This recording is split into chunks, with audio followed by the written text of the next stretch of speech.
Wyoming Territory, 1891. The blizzard struck with the fury of an angry god, turning the world into a swirling maze of white death. Elijah Boone hunched deeper into his worn coat, his horse's hooves finding purchase on the treacherous trail more by instinct than sight. The wind howled through the canyon walls like the voices of all the men who died in this unforgiving land, and Elijah wondered if tonight he'd join their chorus. Then, through the sheets of snow, he saw her, a dark shape against the white, crumpled by the roadside like a discarded doll. His heart hammered as he dismounted, boots sinking into the drift.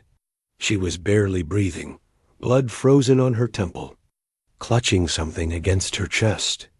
A letter, soaked through, but he could make out the name written in careful script. His own name. Elijah Boone. But how could a dying stranger in the wilderness be carrying a letter addressed to a man who'd been dead inside for 2 years? Before we jump back in, tell us where you're tuning in from. And if this story touches you, make sure you're subscribed, because tomorrow I've saved something extra special for you. The cabin sat like a weathered gravestone against the Wyoming sky, its logs dark with age and neglect. Elijah Boone had built it with his brother Thomas 15 years ago, when they'd both been young enough to believe in tomorrow and foolish enough to think love would follow them to this godforsaken territory.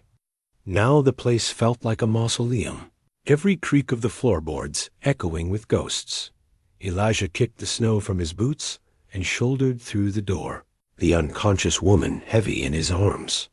She was small-boned but solid, with dark hair that had come loose from its pins and skin pale as prairie moonlight. Blood had dried on her temple, and her dress, what he could see of it beneath the torn coat, was torn and muddy. Someone had hurt her, left her for dead in the storm. The letter crackled in his coat pocket as he laid her on Thomas's old bed. His brother had died in that bed 2 winters past, coughing up blood until his lungs finally gave out from the fever that had taken half the territory. Elijah had burned the sheets, scrubbed the frame, even moved it to the far corner of the cabin. But he'd never been able to bring himself to sleep in it again. He built up the fire until the cabin glowed with warmth, then fetched water from the pump handle was frozen solid, and he had to pour hot water over it twice before it would budge. Winter was a relentless enemy out here, claiming more lives than drought, Indians, or outlaws combined.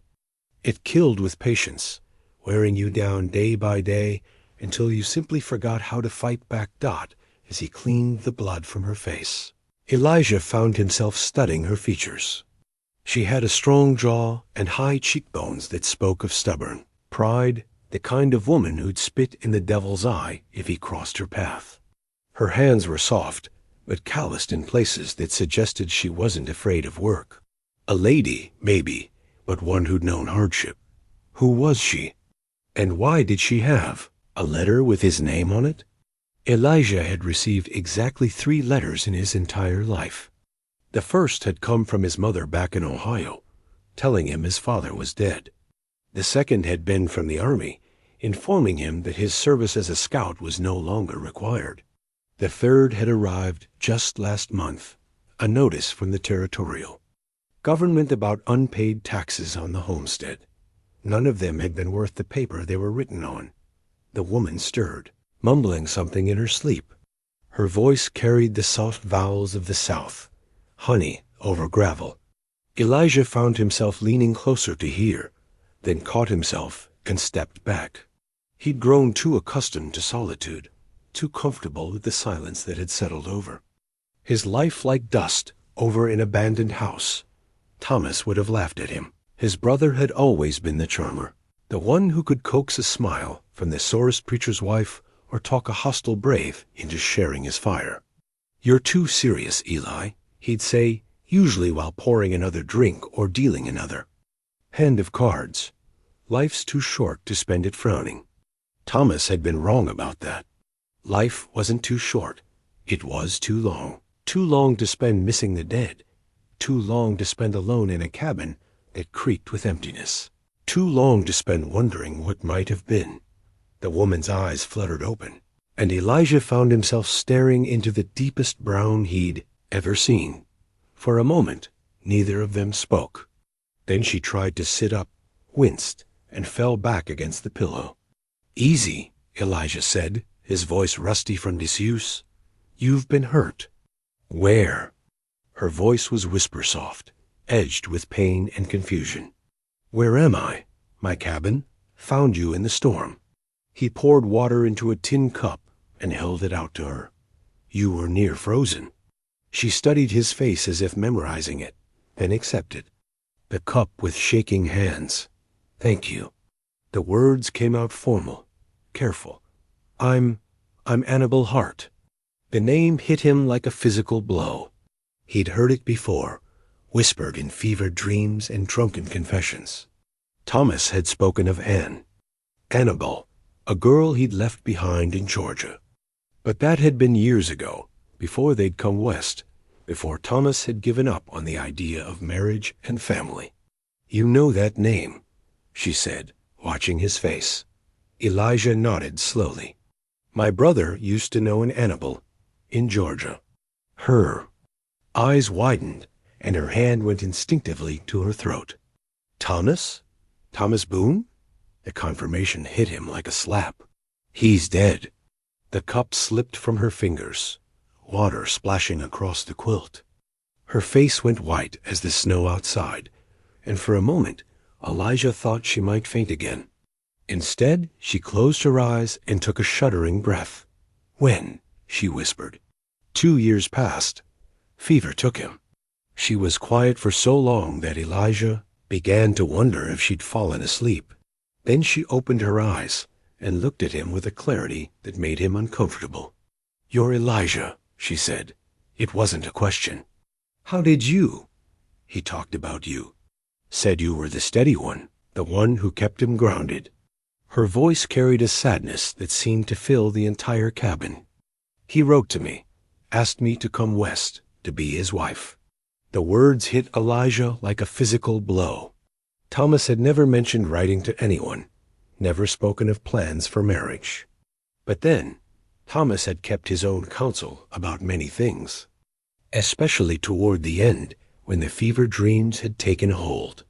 "I'm sorry," Elijah said, and meant it. "If I'd known." "You couldn't have known." Annabel struggled to sit up again, this time managing to prop herself against the wall. "The letter I received was dated just 3 months ago. Someone arranged for me to come here. Paid for my passage, made all the arrangements." A chill that had nothing to do with the winter air crept up Elijah's spine. "Who?" "A man named Cassidy. Said he was a friend of Thomas's, that Thomas had asked him to help with the arrangements because he was too sick to travel." Her voice grew smaller. "I sold everything I had to get here. My mother's china, my father's books, even the silver hair combs that had been in our family for 3 generations. Elijah had never heard Thomas mention anyone named Cassidy. His brother had been a sociable man, quick to make friends and even quicker to trust them, but he'd been careful about the people he let close. And he'd certainly never been one to plan ahead, especially not for something as serious as marriage. "This Cassidy," Elijah said carefully. "What did he look like?" "Tall, dark hair, dark eyes. Dressed like a gentleman. But there was something about him, ... double quotes, she shivered, and not from cold. Something that made my skin crawl. But he had Thomas's letter, and he knew details about your homestead, about the territory. I thought..." She trailed off, and Elijah saw tears gathering in her eyes. He felt an unexpected urge to comfort her, to tell her everything would be all right, but he'd learned long ago that such promises were usually lies. "What happened to you?" he asked instead. "How did you end up hurt, alone in the storm?" Annabel's face hardened, and for a moment he saw the steel beneath the fragile exterior. "Cassidy brought me most of the way, then said he had business in town. Left me at the way station, with instructions to wait for Thomas. But Thomas never came, and the station keeper said he'd never heard of any Boones in the territory. She paused, and Elijah could see her gathering strength for the rest of the story. I waited 3 days.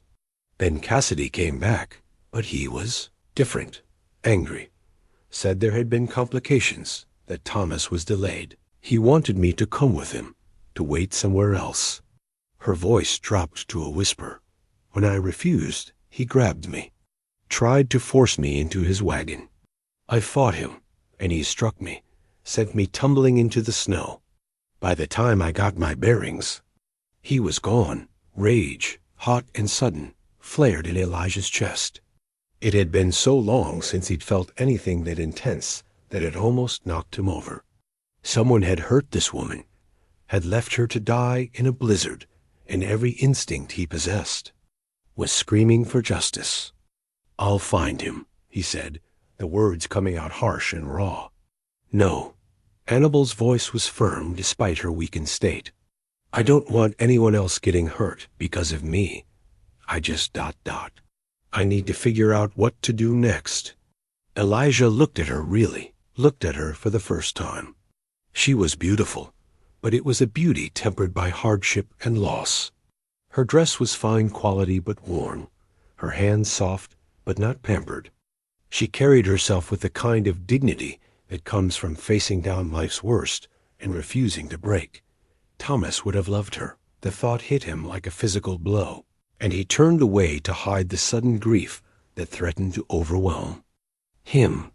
His brother had died alone, fevered and afraid, never knowing that somewhere in Georgia a woman was preparing to cross half a continent to be his wife, never knowing that someone had been coming to share his dreams and ease his loneliness. "You can stay here," Elijah said abruptly, "until you figure out what you want to do." Annabel studied his face. "Why would you do that? You don't know me. Thomas cared about you. That's enough." It wasn't the whole truth, but it was all the truth he was prepared to acknowledge.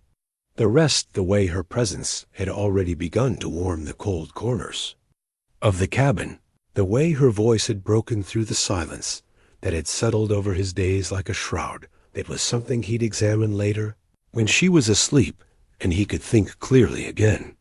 "I won't impose on your kindness," she said. "I can work, earn my keep. I'm not afraid of hard work." "I'm sure you're not." Elijah found himself almost smiling, something he hadn't done in months. "Rest now. We'll figure out the details tomorrow." As Annabel settled back against the pillows, Elijah retreated to his own side of the cabin. He pulled out the letter. She'd been clutching and examined it in the firelight. The paper was expensive, the handwriting careful and educated, but something about it felt wrong, though he couldn't put his finger on what. Thomas had been many things charming, reckless, generous to a fault, but he'd never been much of a letter writer. His spelling had been atrocious, his penmanship barely legible. This letter was too neat, too formal, too much like something written by someone who wanted to impress rather than someone pouring out his heart. Elijah folded the letter and slipped it into his pocket. Tomorrow he'd ask more questions, try to piece together what had really happened. Tonight he just wanted to sit by the fire and listen to another human being breathe in the darkness. For the first time in 2 years, the cabin didn't feel like a tomb. Morning broke gray and cold, the storm having blown itself out some time before dawn. Elijah woke to the smell of coffee and something that might have been biscuits, sent so foreign to his cabin that for a moment he thought he was dreaming. Then he heard humming a low, sweet melody that seemed to chase the shadows from the corners of the room. Annabel stood at his stove, moving with the careful precision of someone still fighting pain, but too stubborn to admit it. She'd braided her dark hair and somehow managed to clean and mend her dress, though it still bore the stains of her ordeal. A leather satchel sat open on the table beside her, revealing an assortment of small bottles and cloth pouches. "You're up early for someone who nearly froze to death yesterday," Elijah said. She turned, offering him a smile that didn't quite reach her eyes. "I'm not much for lying about." Coffee's ready, and I found some flour that wasn't completely weevil-eaten. Elijah accepted the cup she handed him, surprised by the warmth that spread through his chest at such a simple gesture. It had been so long since anyone had made him coffee that he'd forgotten how it felt to be cared for, even in such a small way. "That your medicine kit?" he asked, nodding toward the satchel. "Herbs and such. My grandmother taught me." Hannibal's voice carried a note of pride. Said a woman should know how to heal as well as hurt, especially if she planned to make her way in the world without depending on any man's charity. There was steel in her voice when she said it, and Elijah found himself reassessing his assumptions about the fragile southern belle he'd rescued from the storm. This woman had crossed half a continent alone, had fought off an attacker, and survived a blizzard. Whatever else she might be, she wasn't helpless. Smart woman, your grandmother. She was. Hannibal poured herself coffee and settled into the chair across from him. Taught me that knowledge is the one thing nobody can take away from you, no matter how hard they try. Something in her tone suggested she spoke from experience, but before Elijah could ask, she was studying him with those dark eyes that seemed to see too much. "You look like him," she said quietly. "Thomas, same jaw, same way of holding your shoulders, but your eyes are different." "How so?" His were full of laughter, even when he was sad. "Yours ... doppelcoat." She paused, as if searching for the right words. "Yours look like they've forgotten how to hope." The observation hit closer to home than Elijah cared to admit. He'd spent 2 years perfecting the art of not hoping, not wanting, not caring about anything beyond the next sunrise. It was safer that way. Hope was a luxury he couldn't afford, not when everything he'd ever cared about had been taken away. "Hope's a dangerous thing out here," he said. "So is despair?" Hannibal took a sip of her coffee, never breaking eye contact. "Tell me about him." "About Thomas." Elijah found himself talking without meaning to, words spilling out like water from a broken dam. He told her about Thomas's laugh, his terrible jokes, his habit of singing off-key while he worked. He told her about the dreams they'd shared of building something lasting in this harsh land, of the plans they'd made and the future they'd envisioned. He didn't tell her about the drinking that had started after their first hard winter, or the gambling bets that had nearly cost them the homestead. He didn't mention the reckless chances Thomas had taken, the way he'd seemed determined to court danger, as if daring the territory to finish him off. Some truths were too heavy to share with a stranger, no matter how kind her eyes. "He would have loved you," Elijah said finally, surprised by the rawness in his own voice. "Would he?" Hannibal's smile was sad and knowing. "I wonder sometimes if the man who wrote those letters was real, or just someone I wanted to believe." She reached into her satchel and pulled out a bundle of papers tied with a faded ribbon. Letters, Elijah realized, written in the same careful script he'd seen on the one she'd been clutching in the storm. "May I?" he asked.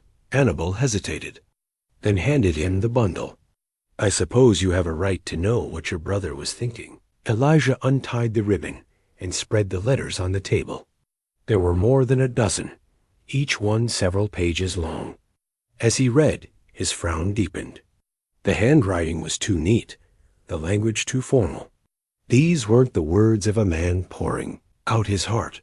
They were the calculated phrases of someone trying to seduce a woman he'd never met.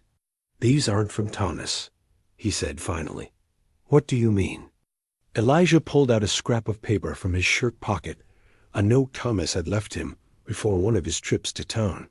The handwriting was completely different, loose and careless, where the letters were precise and controlled. Thomas couldn't spell worth a damn, and his penmanship was terrible. He used to joke that his writing looked like a chicken had fallen in an inkwell. Elijah set the papers side by side. These letters were written by someone else. The color drained from Hannibal's face. But they knew so much about him, about your homestead. They mentioned specific details, things only a close friend would know, or someone who'd spent time asking the right questions. Elijah felt the familiar burn of anger in his chest. Someone who wanted to convince a good woman to cross half a continent for a lie. Annabel was quiet for a long moment, staring at the letters as if they might transform into something else entirely. When she finally spoke, her voice was barely above a whisper. I sold everything.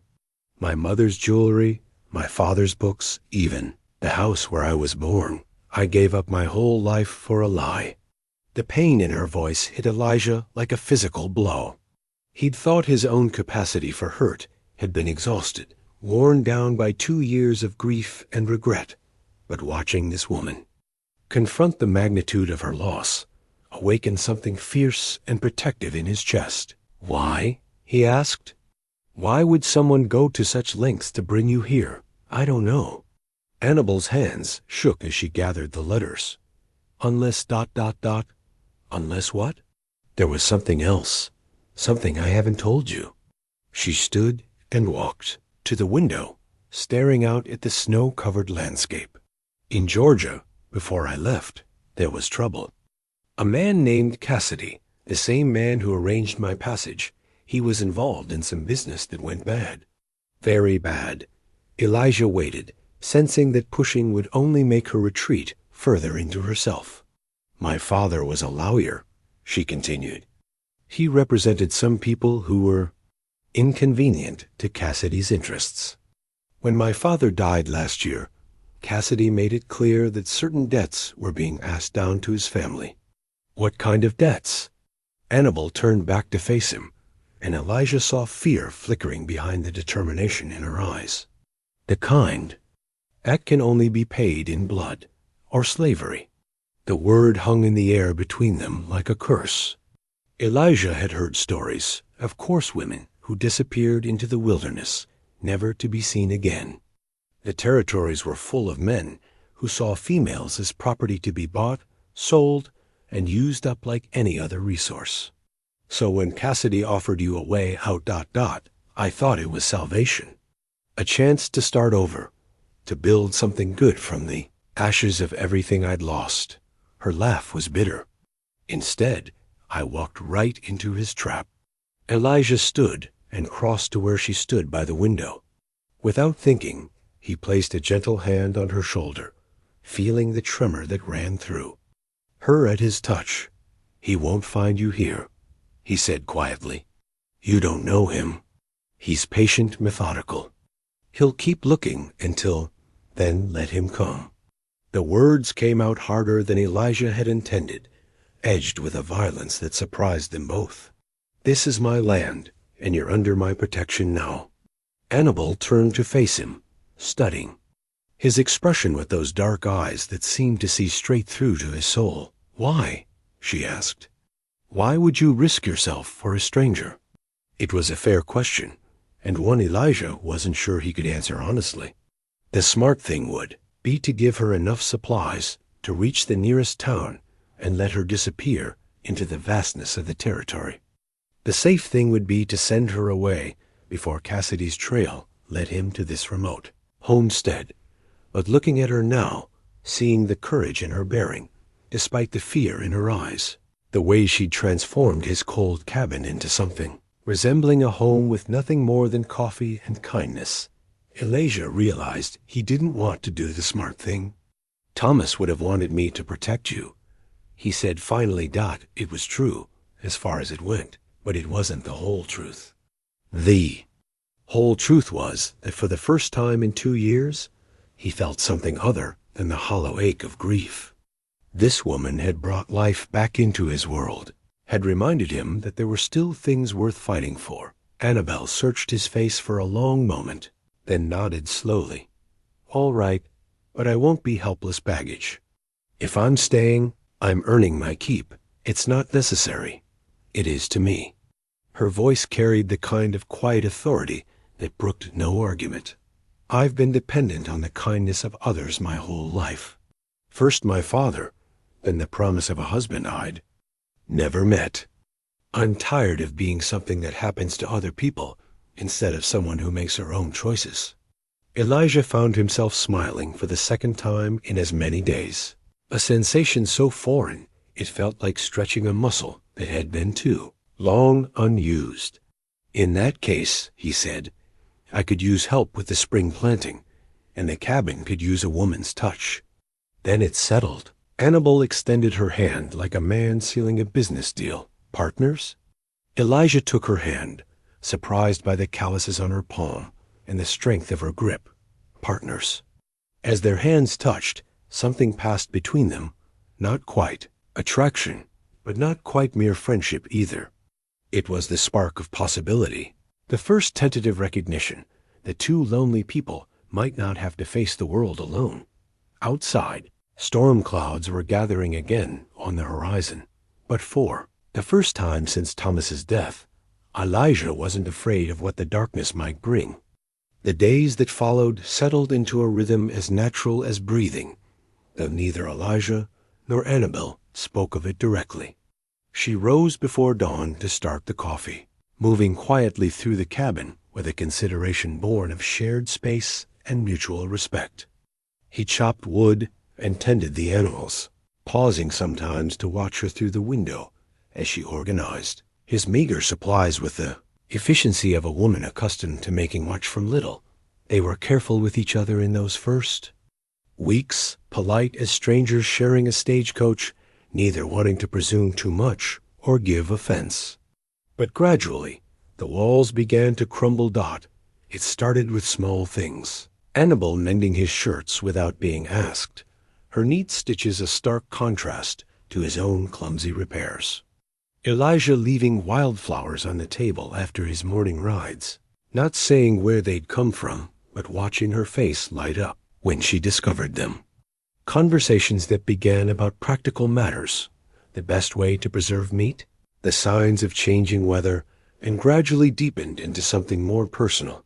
Tell me about Georgia, Elijah said one evening as they sat by the fire, the day's work done, Annabel's hands stilled on the sewing in her lap. She was working on something she'd been secretive about, turning away whenever he tried to get a glimpse of her project. What would you like to know? Whatever you're willing to share. She was quiet for so long that Elijah thought she might not answer. Then she set down her sewing and stared into the flames. It was beautiful in spring. The dogwood trees would bloom white as snow, and the air would smell like honeysuckle and jasmine. My mother had a garden behind our house roses, and magnolias and herbs for cooking. Her voice grew soft with memory. She used to say that a woman's worth could be measured by how well she could make things grow. Sounds like she was a wise woman. She was strong, too. Had to be married to a lawyer who spent more time fighting other people's battles than tending his own family. Annabel picked up her sewing again, her needle flashing in the firelight. She died when I was 16. Consumption. After that, it was just me and Papa, and he was changed by losing her.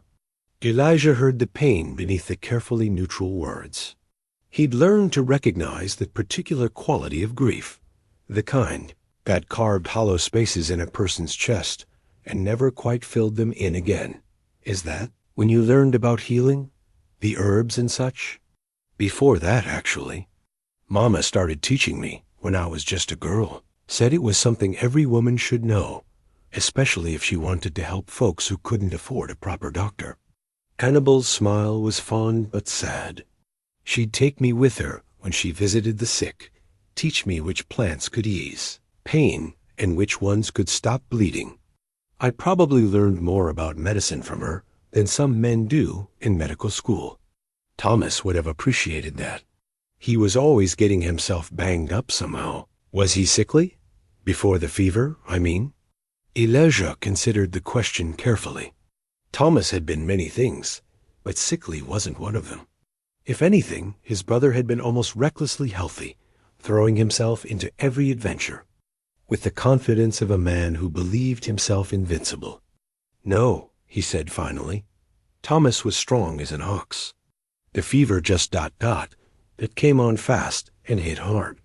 Nothing anyone could have done. It wasn't entirely true.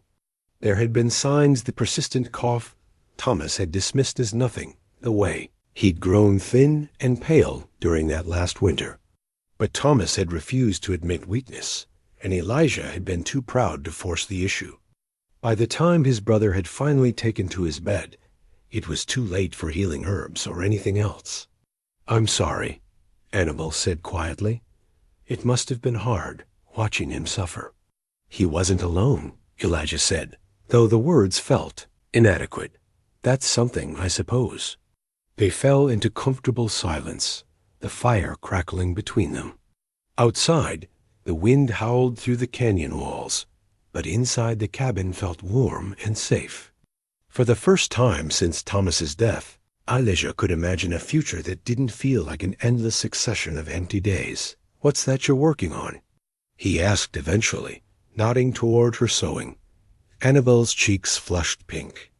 It's probably foolish, but I found some old fabric in your storage chest. I hope you don't mind, but I thought I could make it into something useful." "Thomas's things?" "I assumed so." There was a shirt that was too far gone to mend, but the fabric was still good in places. She held up her work, and Elijah saw that.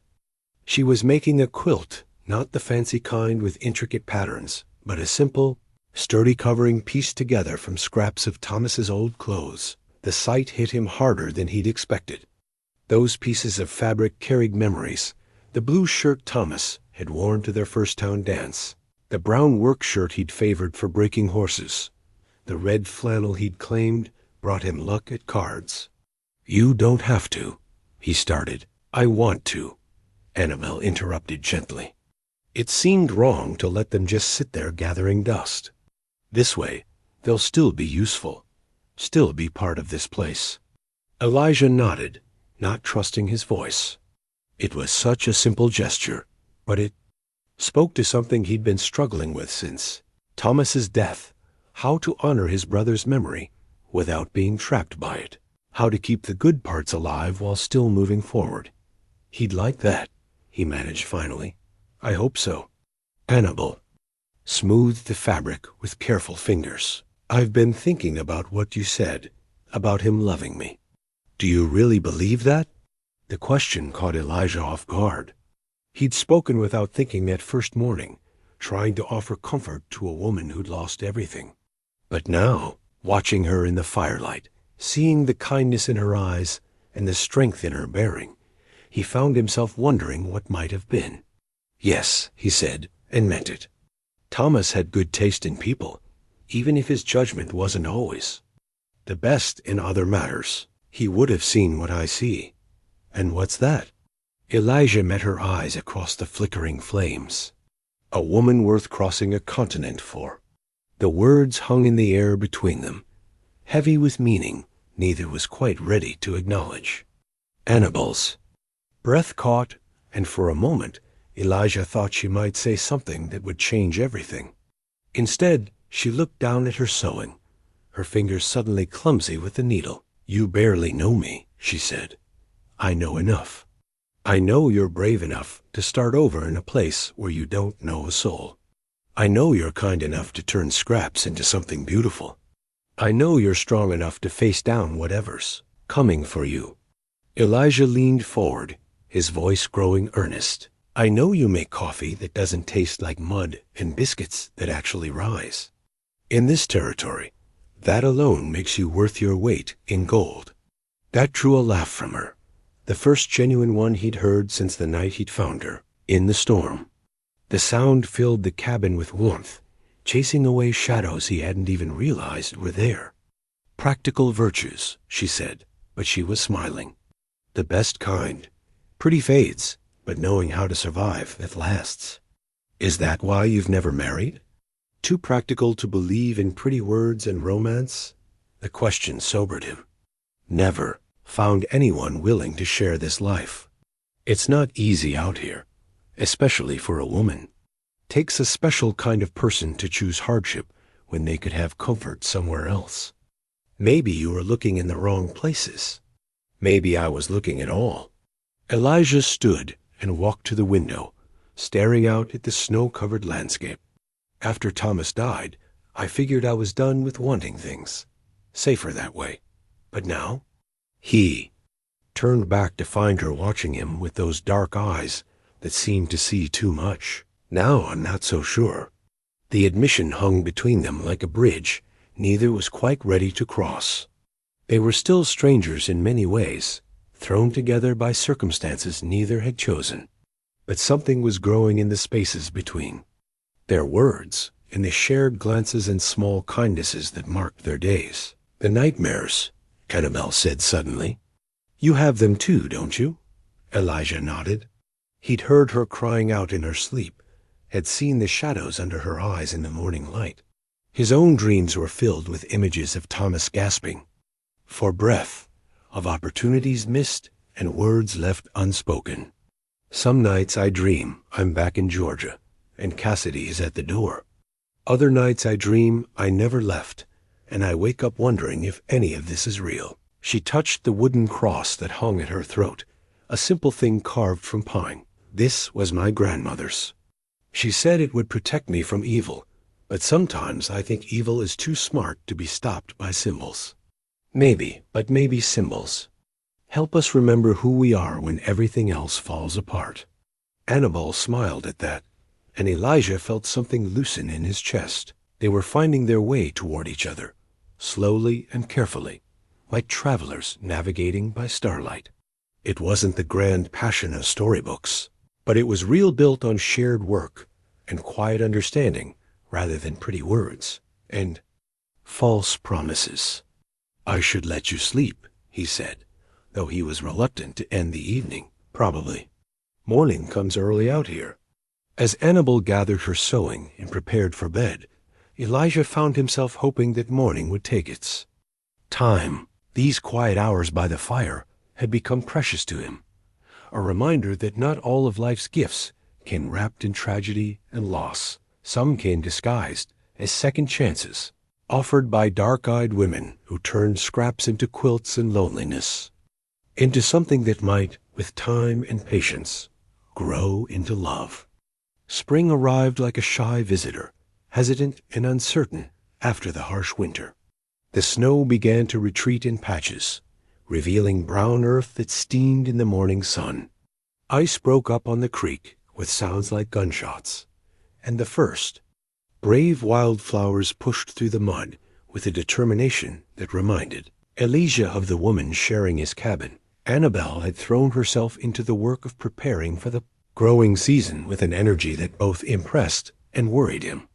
She rose before dawn to tend seedlings she'd started in makeshift boxes by the window, her hands gentle as she coaxed life from soil and hope.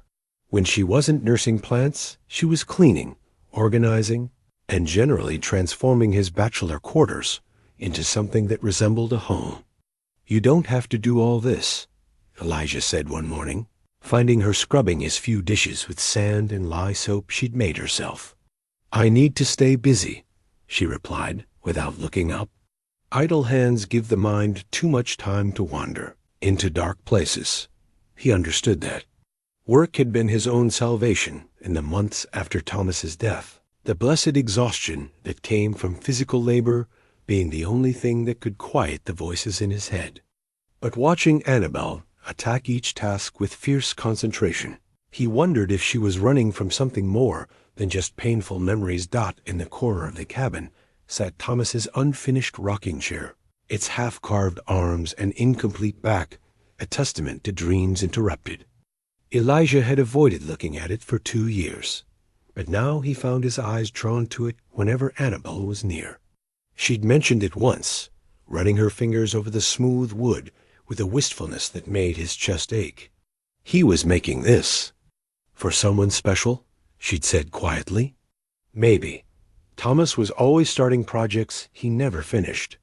But even as he said it, Elijah knew it wasn't true. The craftsmanship was too careful, too deliberate. Thomas had been carving this chair with love, taking time to smooth each surface and shape each curve with a patience his brother rarely showed for anything else. It was meant for a woman, for a wife, for the family Thomas had dreamed of, but never lived to create. I could finish it, Elijah found himself saying one afternoon as they worked side by side in the small garden plot behind the cabin. Annabel looked up from the bean seeds she was planting. The chair? Thomas would have wanted someone to use it. No point in letting good wood go to waste. She studied his face with those dark eyes that seemed to read his thoughts. Are you sure? Elijah wasn't sure of anything anymore. 2 months ago, his world had been simple grief, solitude, and the endless cycle of seasons marking time until his own death. Now everything was complicated by the presence of a woman who hummed while she worked and left flowers on his table, and made him remember what it felt like to want something beyond mere survival. I'm sure, he said that evening, after the day's work was done. Elijah pulled the chair into the firelight and examined Thomas's work with new eyes. His brother had carved morning glories into the back, their trumpet shapes intertwining in a pattern that was both elegant and sturdy. The seat was shaped to cradle a woman's form, the armrests positioned for comfort rather than show. Annabel settled beside him with her ever-present sewing, this time working on a simple dress she was making from fabric they'd bought on their last trip to town. Her presence had transformed even those necessary journeys, turning what had once been grim errands into something approaching pleasant. She charmed the shopkeepers with her soft southern manners and made Elijah see his neighbors through fresh eyes. He was talented, she said, watching him run his hands over the wood grain. Thomas was good with his hands when he put his mind to it, just didn't put his mind to much for very long. Elijah picked up Thomas's carving knife, testing its edge against his thumb. Always said he'd finish this someday. Someday never came. Maybe someday is now. The words carried more weight than they should have, and Elijah found himself looking at her instead of the chair. Annabel kept her eyes on her sewing, but he could see the color rising in her cheeks. Maybe it is, he said quietly. They worked in comfortable silence, the only sounds the whisper of steel against wood and the soft rustle of fabric. Gradually, under Elijah's careful attention, the chair began to take its intended shape. He found himself thinking about Thomas as he worked, not with the sharp grief that had defined the past 2 years, but with something closer to peace. His brother would have liked Annabel, would have appreciated her quick wit and her stubborn determination to find beauty in even the harshest circumstances, would have loved the way she could make a meal from scraps and turn a cold cabin into a warm home with nothing more than her presence and a willingness to care. Tell me about your family, Elijah said, as he smoothed the rough edge with sandpaper Annabel had found in his supplies. Not much to tell that you haven't already heard. Her needle caught the firelight as she pulled thread through fabric. Pape was a good man, but he was broken after Mama died. Started drinking more, taking cases he should have walked away from. I think he was looking for a way to join her. And your grandmother? The one who taught you about healing? Annabel's smile was warm with memory. Grandmother Rose. She was Papa's mother, tough as leather and twice as useful. Lived to be 93 and died in her sleep after tending her garden all day. Said the secret to a long life was staying, too busy to worry about dying. Sounds like a woman worth knowing. She would have liked you. Said the measure of a man wasn't in his words, but in his willingness to do what needed doing without being asked. Annabel glanced up from her sewing. She would have approved of you finishing that chair, even though it wasn't meant for you. The question slipped out before Elijah could stop it, and immediately he wished he could take it back. They'd been dancing around the growing attraction between them for weeks, neither quite ready to name what was happening, but both aware that something fundamental was shifting in their relationship. Annabel's hand stilled on her fabric. Wasn't it? Thomas carved it for his bride, for the woman he planned to marry, and I'm the woman who came here to marry him. But you didn't. He was already gone. So who does that make me? Annabel set down her sewing and looked directly at him. I'm not Thomas's bride, but I'm not exactly a free woman either. I'm something in between, something without a name. Elijah put down the carving knife and gave her his full attention. You're whatever you choose to be. That's the beauty of this country. Nobody cares who you were back east, only who you decide to become. And who am I becoming? The question hung in the air between them, heavy with possibility. Elijah could see the uncertainty in her eyes, the fear of hoping for something that might be taken away. He understood that fear better than she knew. Someone worth staying for, he said simply. Annabelle's breath caught, and for a moment they simply looked at each other across the flickering firelight. Then she reached out and touched his hand where it rested on the chair arm, her fingers warm against his calloused skin. Elijah, she began, then stopped as if unsure how to continue. I know, he said, covering her hand with his. It's complicated.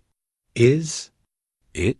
Or are we making it complicated because we're afraid?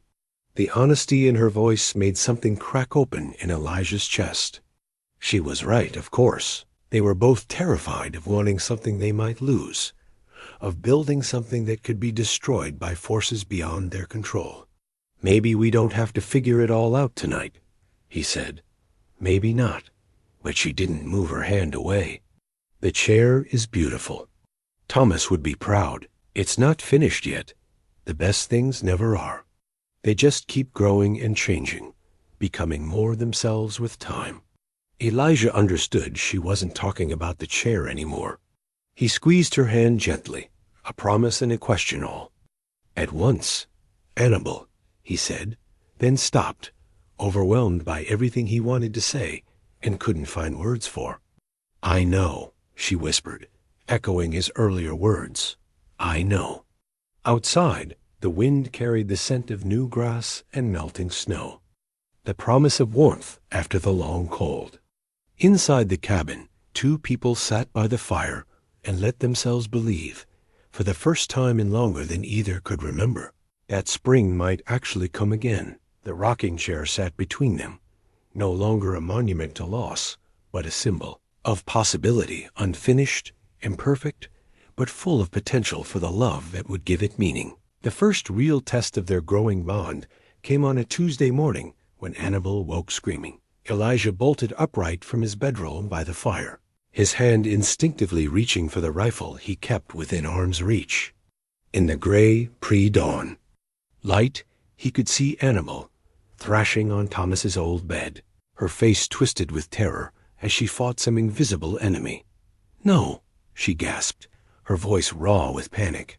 Please, I'll do anything. Don't hurt them. Don't, Annabelle. Elijah crossed to her side, but stopped short of touching her, knowing from experience that waking someone from a nightmare too abruptly could be dangerous. Annabelle, you're safe. You're in Wyoming, in my cabin. It's just a dream. Her eyes flew open, wild and unfocused. For a moment, she stared at him as if he were a stranger, her breathing rapid and shallow. Then recognition dawned, and she collapsed back against the pillow with a shuddering sob. I'm sorry, she whispered. I'm so sorry. I didn't mean to wake you. Don't apologize. Elijah sat carefully on the edge of the bed, near enough to offer comfort, but far enough away to give her space. Bad dream? Annabelle laughed, but there was no humor in it. You could say that. She struggled to sit up, pushing damp hair back from her face. It was so real.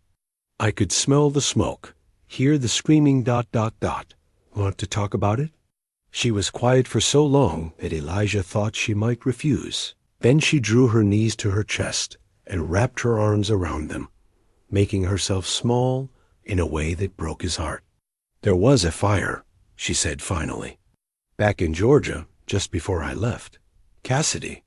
He burned down a church where some of the freed slaves had been meeting.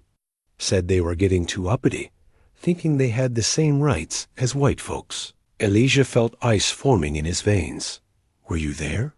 Close enough to see it happen. Close enough to hear ... double quotes. She shuddered. There were children inside. Families who thought they were safe because it was God's house. Her voice dropped too, a whisper. I tried to help, but Cassidy saw me. Told me if I ever spoke about what I'd witnessed, he'd make sure I joined them. The pieces of Annabel's story were starting to form a picture that made Elijah sick to his stomach. This wasn't just about a woman fleeing an unwanted marriage, or even escaping death. This was about someone who'd witnessed unspeakable evil and been marked for silence. That's when you decided to leave? That's when I knew I had no choice. Papa was already gone by then, drank himself to death rather than face what was happening. In our town, I was alone, and Cassidy was making it clear that my options were limited. Annabel looked up at him with eyes that held too much knowledge of human cruelty. When he offered me passage west to marry Thomas, I thought it was a miracle, a way out that wouldn't require me to compromise myself. But it was a trap, the perfect trap. Get the inconvenient witness far away from anyone who might believe her story, then make sure she disappears permanently in the wilderness, where nobody would ever find her body. Her hand went to her throat, touching the wooden cross. I played right into his hands.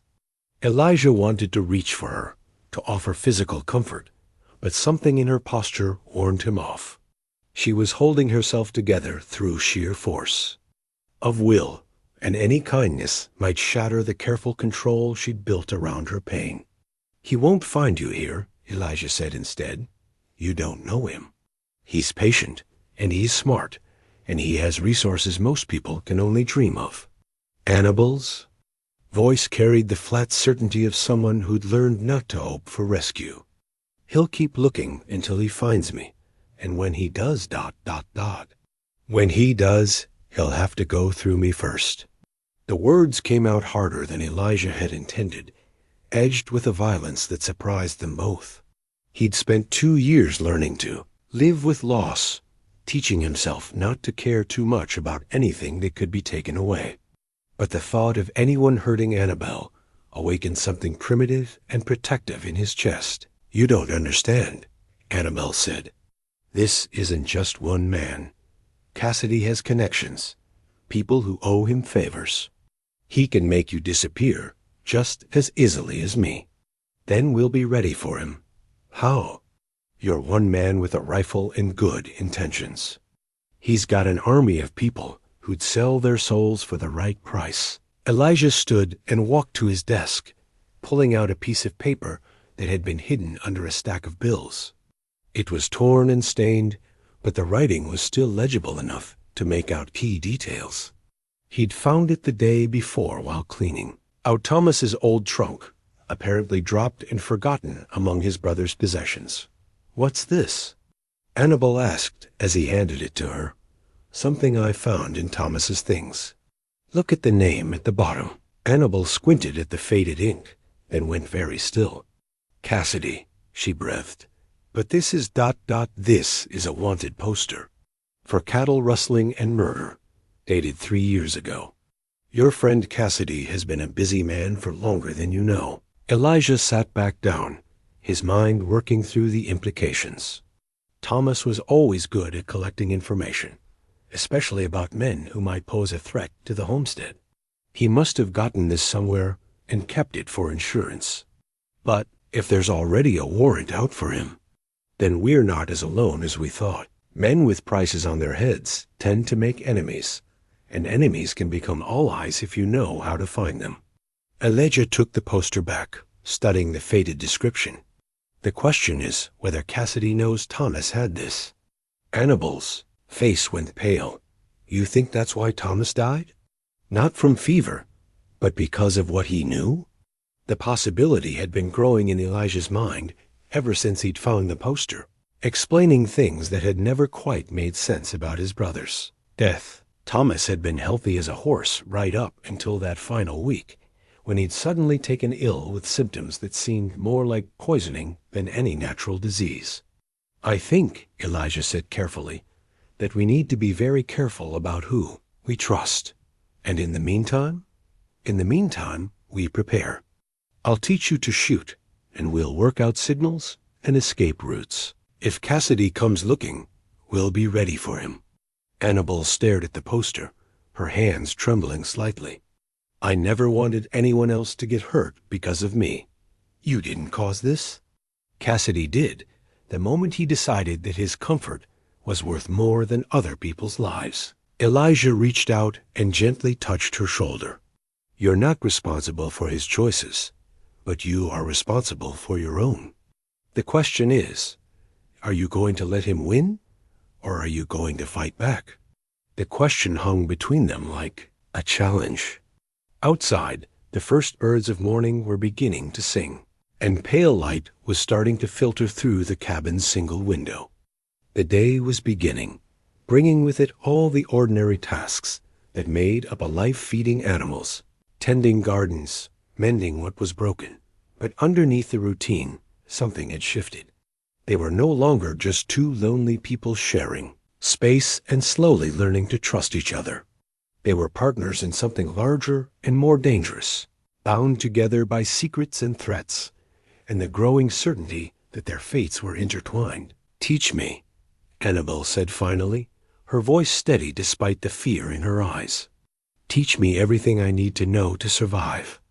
Elijah nodded, feeling something settle into place in his chest.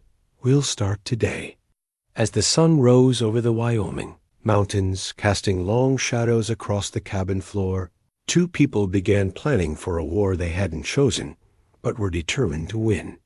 The innocence of their early days together was gone, replaced by something harder and more durable, the kind of partnership forged in crisis and strengthened by shared purpose. Neither of them spoke of love that morning, but it was there in the careful way they planned for each other's safety, in the trust that passed between them like a promise, in the quiet determination to protect what they'd found together against anyone who tried to take it away. The shooting lessons began that very afternoon in a clearing behind the cabin, where the sound wouldn't carry to any unwanted ears. Elijah had fashioned targets from empty cans and pieces of scrap wood, arranging them at varying distances to simulate the chaos of a real confrontation. "The most important thing," he said, placing his old Colt .45 in Annabelle's hands, "is not to be afraid of the gun. It's a tool, nothing more. Respect it, but don't fear it." Annabelle hefted the weapon, testing its weight. Her hands were steady, but Elijah could see the tension in her shoulders, the way she held herself like someone expecting a blow. "It's heavier than I expected," she said. "That's good. Means it won't jump around when you fire it. Now, let's start with the basics." For the next hour, Elijah walked her through the fundamentals: how to load and unload, how to clean the weapon, how to sight down the barrel and squeeze the trigger without jerking. Annabelle proved to be a surprisingly quick study, her movements becoming more confident with each repetition. "You've done this before," Elijah observed after she put 3 shots in a row into the center of a can at 20 paces. "Grandmother Rose taught me. Said a woman alone in the world needed to know how to protect herself." Annabelle's mouth quirked in a small smile. "Course, she used an old musket that kicked like a mule. This is much easier." "Your grandmother sounds like she was quite a woman." "She was. Used to say that the good Lord gave us hands to work and brains to think, but sometimes you needed steel to make sure other folks respected your choices." Annabelle reloaded with practiced efficiency. "Papa never approved of her teaching me to shoot. Said it wasn't ladylike." "What do you say?" "I say being dead isn't very ladylike either." That evening, as they cleaned the weapons and stored them safely away, Annabelle surprised Elijah by asking about Thomas's other possessions. "You said you found that wanted poster in his trunk. What else was in there?" Elijah hesitated. He'd been avoiding Thomas's trunk for 2 years, unable to face the intimate details of his brother's life. But Annabelle's question made him realize that his reluctance might have cost them valuable information. "I don't know," he admitted. "I haven't really gone through everything." "Maybe we should." The trunk sat in the corner of the cabin like a coffin, its brass corners tarnished and its leather straps cracked with age. Thomas had brought it west with him, carrying what little remained of their childhood in Ohio. Opening it felt like disturbing A grave, but Elijah forced himself to lift the heavy lid. The smell hit him first tobacco and leather, and the faint scent of the cologne Thomas had favored for special occasions. Beneath that lay the more painful aroma of memory, the particular combination of scents that had belonged uniquely to his brother. "Take your time," Annabel said softly. Settling beside him on the floor. The trunk contained the usual accumulation of a life-old clothes. A few books, a harmonica Thomas had never learned to play properly. But as they dug deeper, they began to find things that painted a different picture of Thomas's final years. Letters, for one thing. Not the fake correspondence that had lured Annabel west, but real letters in Thomas's own hand, addressed to people Elijah had never heard of. Most were never sent, apparently drafted and then abandoned as if Thomas had lost his nerve. "Listen to this," Annabel said, unfolding one of the pages. "Dear Marshal Williams, I am writing to inform you of suspicious activities in our territory that may be of interest to federal authorities." She looked up at Elijah. "Your brother was corresponding with a U.S. Marshal?" "News to me." Elijah took the letter, scanning Thomas's familiar scrawl. "But it makes sense. Thomas always had a strong sense of right and wrong, even when it got him into trouble. There's more." Annabel held up another bundle of papers, these tied with a red ribbon that looked newer than the rest. "These are all addressed to someone named Cassidy." Elijah felt his blood turn to ice. "Let me see those." The letters were different from Thomas's other correspondence, more formal, more careful. They read like business communications, but the business they discussed made Elijah's skin crawl. "Mr. Cassidy," he read aloud, "I have reconsidered your offer and find myself unable to accept the terms as previously discussed. My conscience will not permit me to participate in activities that harm innocent people, regardless of the financial compensation involved." He was trying to back out of something, Annabel said. Something bad enough that he felt the need to put his refusal in writing. Elijah shuffled through the other letters, each one more adamant than the last. "Look at this one. Sir, your threats do not concern me. I have taken precautions to ensure that if anything happens to me, certain information will reach the appropriate authorities. Consider this my final communication on the matter." They stared at each other across the pile of papers, the implications settling over them like a cold fog. Thomas hadn't died of fever. He'd been murdered for refusing to cooperate with Cassidy's schemes and threatening to expose them. "The precautions he mentioned," Annabel said quietly. "Do you think? The wanted poster. Maybe other evidence, hidden somewhere Cassidy couldn't find it." Elijah stood and began pacing the small cabin.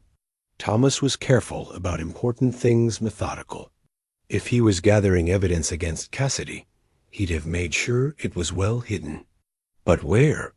Elijah stopped pacing and looked around the cabin with new eyes. Where would Thomas hide something he wanted to keep safe but accessible? Somewhere Elijah would eventually find it, but not somewhere obvious enough for strangers to discover by accident. His gaze fell on the unfinished rocking chair. "Help me turn this over," he said, moving toward the chair. Together, they carefully inverted the piece of furniture, exposing the underside of the seat. At first, Elijah saw nothing unusual. Then Annabel pointed to a section where the wood grain looked slightly different. "There," she said. "That piece doesn't match the rest." Elijah ran his fingers over the area and felt the slight give of a loose board. With careful pressure, he was able to slide the piece aside, revealing a hollow space carved into the chair's frame. Inside, wrapped in oiled cloth, was a small bundle. "Love letters," Annabel said with dark humor as Elijah unwrapped the package. But these weren't love letters. They were copies of correspondence between Cassidy and various accomplices, detailing a network of corruption that stretched from Georgia to the Wyoming Territory. There were bills of sale for stolen cattle, agreements to intimidate witnesses, and most damning of all, a detailed plan to eliminate troublesome elements that threatened their operation. Thomas's name was on the list.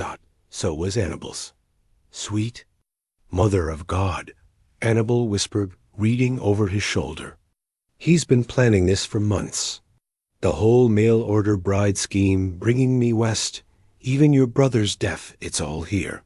Elijah's hands shook as he read the final document in the bundle, a letter from Cassidy to someone identified only as the sheriff, detailing plans to claim the Boone homestead after eliminating both brothers and making it look like an Indian raid. We have to get this to the authorities, Annabel said. Which authorities? For all we know, this sheriff he's writing to is the one we'd be turning the evidence over to. Elijah carefully rewrapped the documents. We need to be smart about this. What do you suggest? First, we make copies. Then we figure out who we can trust. Elijah looked at her seriously. This changes everything, Annabel. We're not just hiding from one corrupt man anymore.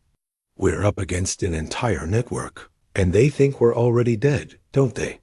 The plan was for me to disappear in the wilderness, and for you to be killed in that fake Indian raid, which means we have an advantage they don't know about. They think they've won, that their secrets are safe. Elijah smiled grimly.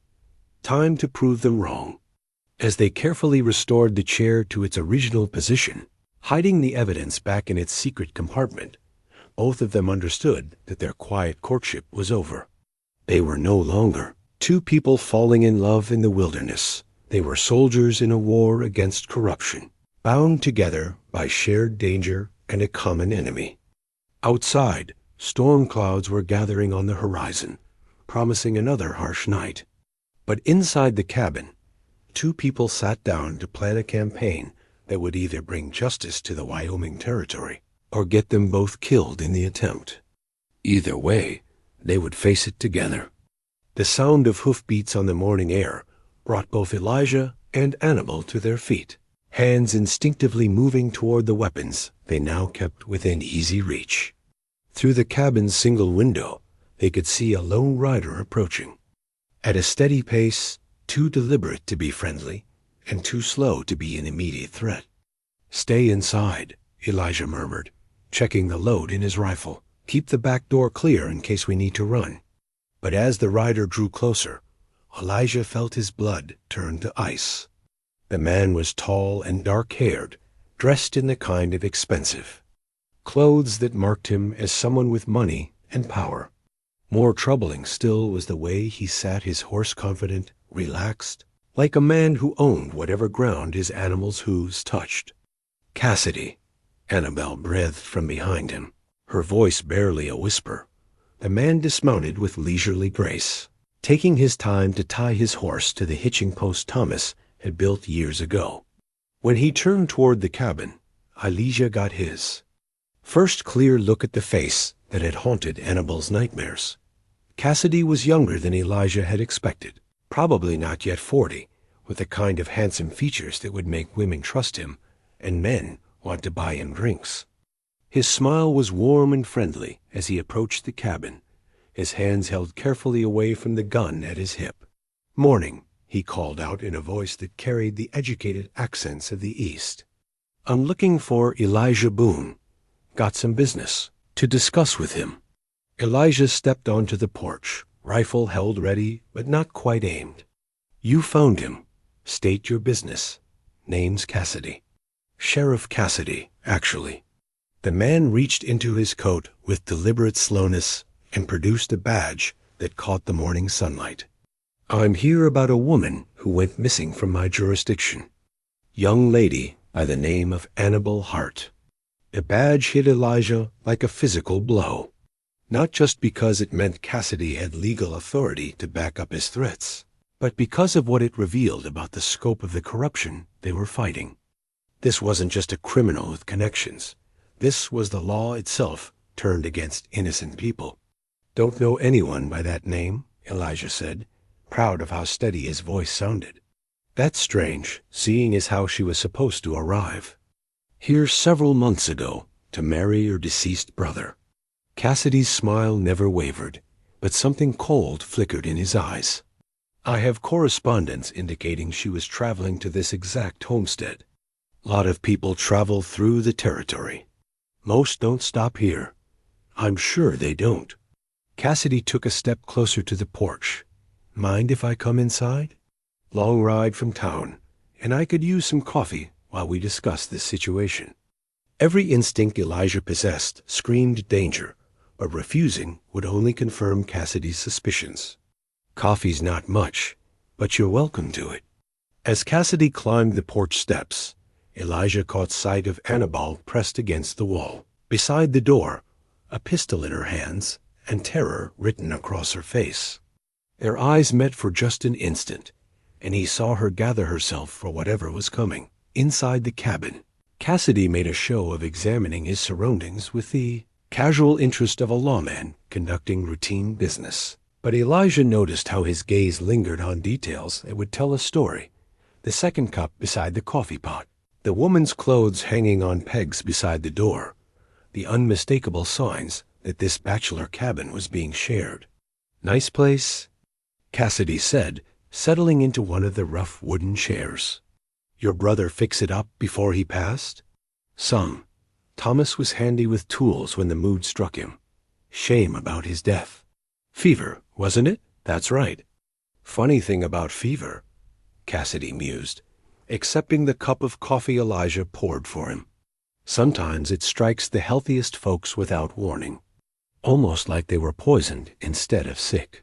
The words were delivered with casual ease, but their meaning was clear as a gunshot. Cassidy was admitting to Thomas's murder, confident that Elijah couldn't do anything about it. Thomas was always sickly, Elijah lied. Surprised it didn't take him sooner, was he now? Because I heard tell he was strong as an ox, right up until that last week. Cassidy sipped his coffee and smiled. Course, people do love to exaggerate when they're telling stories about the dead. Behind Cassidy's back, Elijah saw Annabelle edge closer to the window, positioning herself for a clear shot if needed. Her face was pale but determined, and he felt a surge of fierce pride at her courage. So about this missing woman, Cassidy continued. Annabelle Hart, pretty little thing, if the descriptions I have are accurate. Dark hair, brown eyes, speaks with a Georgia accent. Someone matching that description was seen in the area around the time she disappeared. Territory's full of women. Can't keep track of them all. But you'd remember this one. She was carrying a letter addressed to your brother, supposedly arranging a marriage between them. Cassidy's eyes were fixed on Elijah's face, watching for any telltale reaction.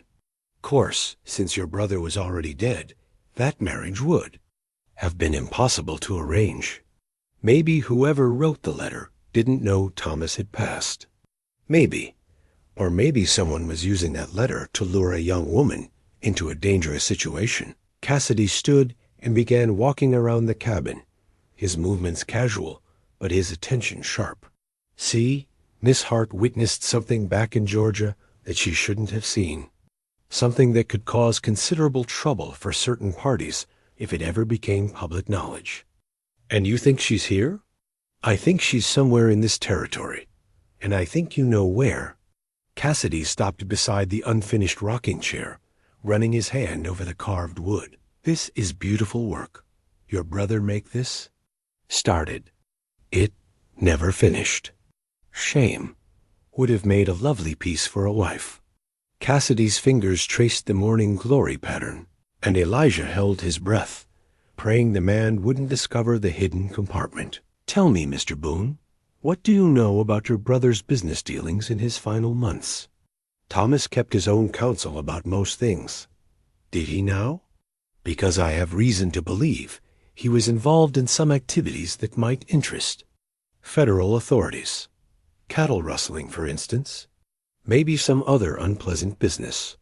Elijah felt anger flare in his chest. Even in death, Thomas was being slandered by this corrupt lawman who'd murdered him for refusing to participate in crimes. Thomas was many things, but he wasn't a thief. Funny you should say that, because I have evidence suggesting otherwise. Cassidy reached into his coat again, this time producing a sheaf of papers. Bills of sale, correspondence, witness statements, all pointing to a conspiracy, involving your brother and several other men in this territory. Elijah recognized the documents. They were forgeries, clever ones designed to frame Thomas posthumously and justify whatever action Cassidy planned to take against the homestead. Even if that were true, Elijah said carefully, Thomas is dead. Whatever he might have done died with him. But his property didn't, and neither did his associates. Cassidy folded the papers and tucked them away. I'm authorized to seize this homestead as proceeds from criminal activity. Unless, of course, you can provide information that might help my investigation. What kind of information? The whereabouts of Annabelle Hart, for starters.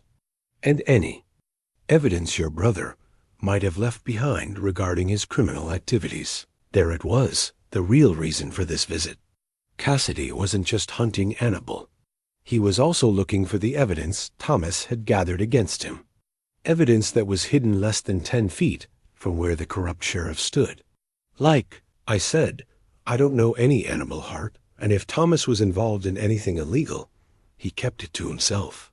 Cassidy studied Elijah's face for a long moment, then smiled the kind of smile a cat might give a mouse. You know what I think, Mr. Boone. I think you're lying to me.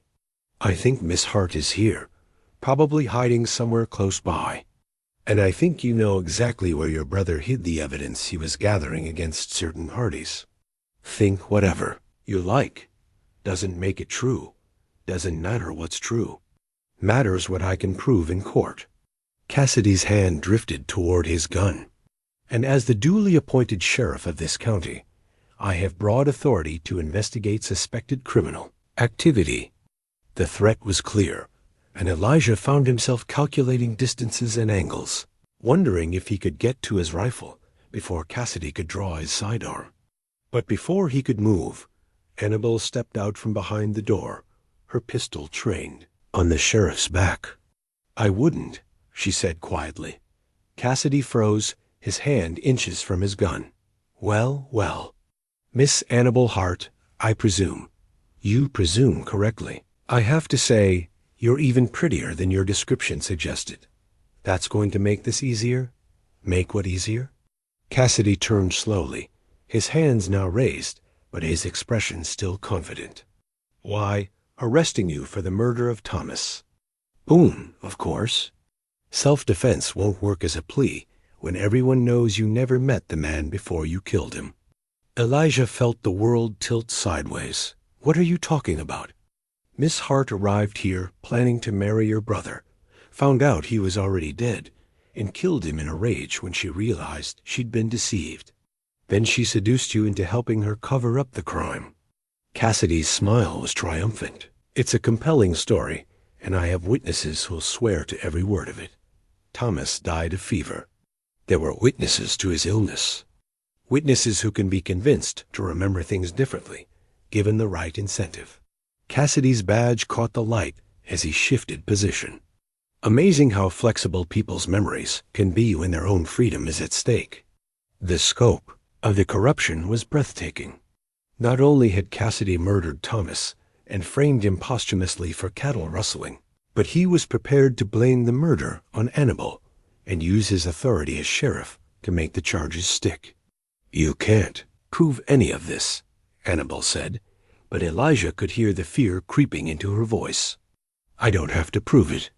I just have to convince a jury, and juries tend to believe sheriffs over pretty young women with mysterious pasts. Cassidy took a step toward her. Now, why don't you put down that gun before someone gets hurt? The only one getting hurt is you if you take another step. Miss Hart, I'm a duly sworn officer of the law. Shooting me would be murder, and Mr. Boone here would be an accessory to that murder. Is that really what you want? Elijah saw the doubt flicker across Annabelle's face and knew that Cassidy had found her weakness. She was brave enough to fight. For her own life, but not ruthless enough to destroy someone else's in the process. There's another option, Cassidy continued, his voice taking on a persuasive tone. You come with me willingly. Testify that Thomas Boone was involved in cattle rustling, and I'll make sure Mr. Boone here isn't charged as an accessory to your crimes. He'll lose the homestead, of course, but he'll keep his freedom. And what happens to me? Well, that depends on how cooperative you are. A woman with your particular skills could be very useful to the right people. You might find the arrangement quite comfortable, assuming you don't cause any more trouble. The meaning was clear, and Elijah felt rage boil up inside him like molten steel. This bastard was offering to spare his life in exchange for Annibal's slavery, confident that fear would make them both accept his terms. But Cassidy had made one crucial mistake. He'd assumed that Elijah was the same broken man who'd spent 2 years grieving alone in this cabin. He didn't understand that love had given Elijah something to fight for again, something worth dying for, if necessary. Counteroffer, Elijah said quietly. I'm listening. You get back on your horse and ride out of here.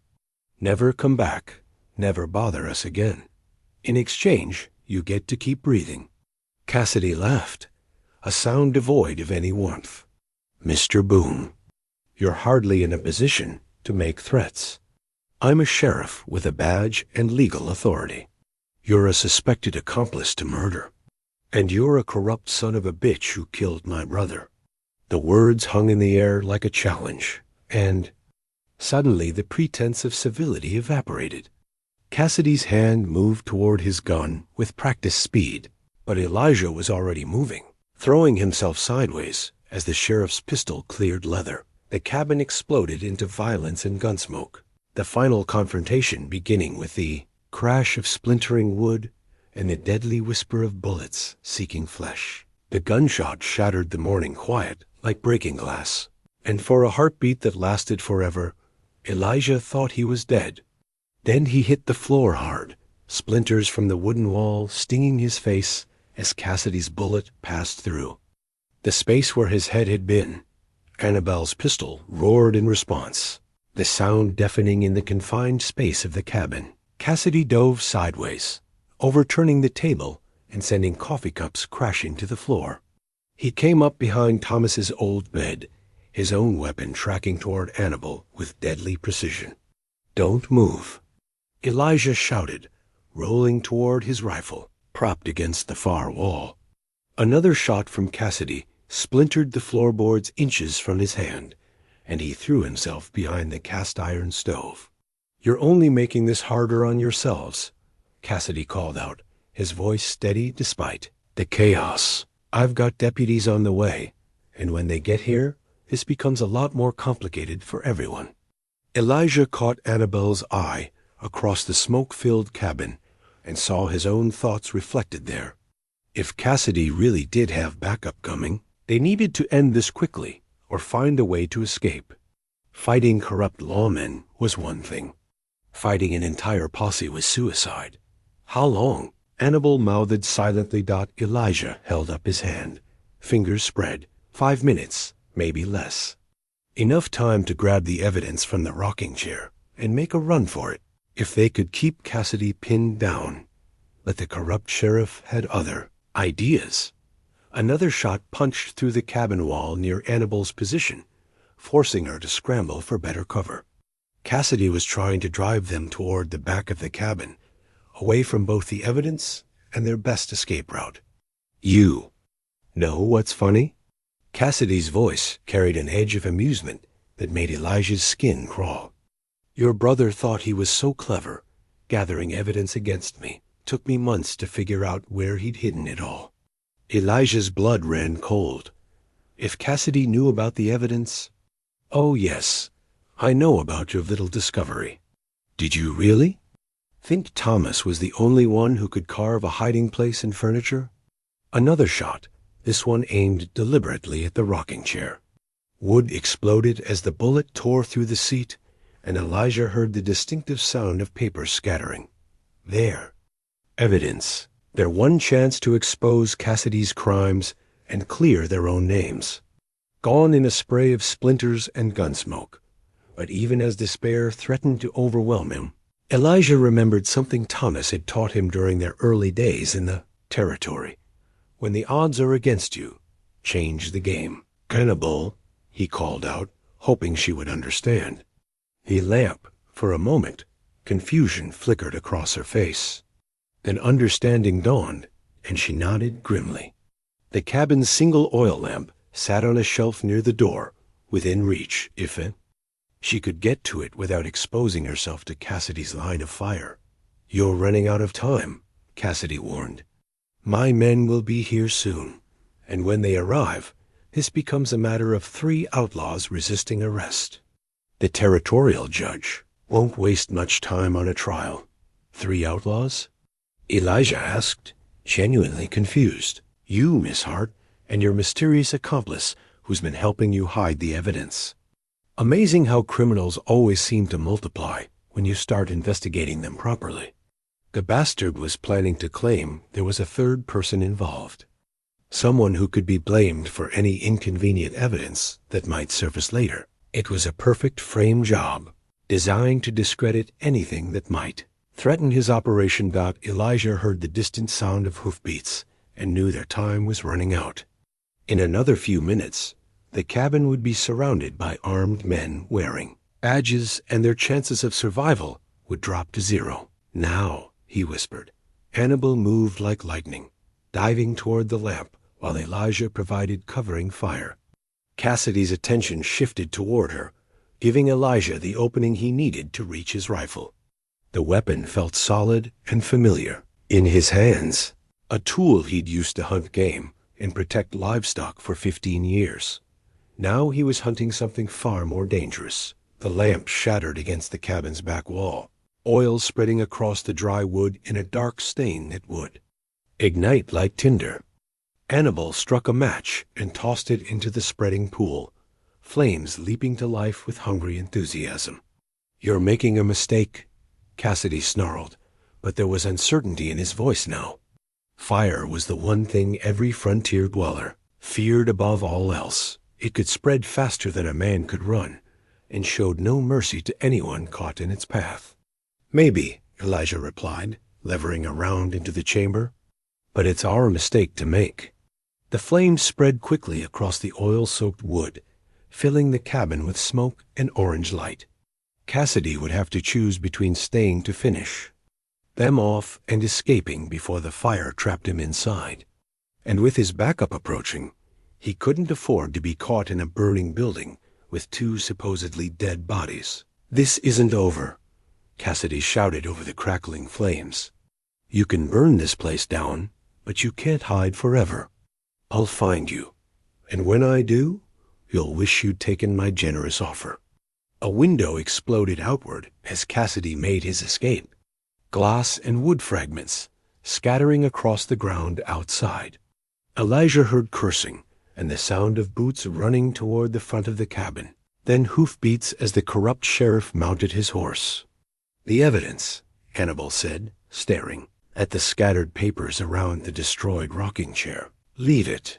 Elijah grabbed their emergency supplies, the pack they prepared for exactly this situation, and pulled her toward the back door. "We have what we need, but without proof, we'll find another way."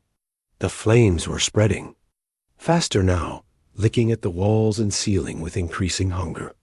"Right now, we need to get out of here before his friends arrive." They burst through the back door just as the sound of approaching horses grew loud enough to count. 4 riders, maybe 5, coming fast from the direction of town. Elijah grabbed Hannibal's hand and pulled her toward the tree line behind the cabin. "The horses," she protested. "Already gone. Cassidy ran them off while we were busy shooting at each other." Elijah had seen his animals scattering when the gunfire started, spooked beyond any hope of quick recovery. "We go on foot, or we don't go at all." They reached the trees just as the first of Cassidy's men came around the cabin. Shouts erupted as the deputies saw the fire, followed by more cursing as they realized their quarry had escaped.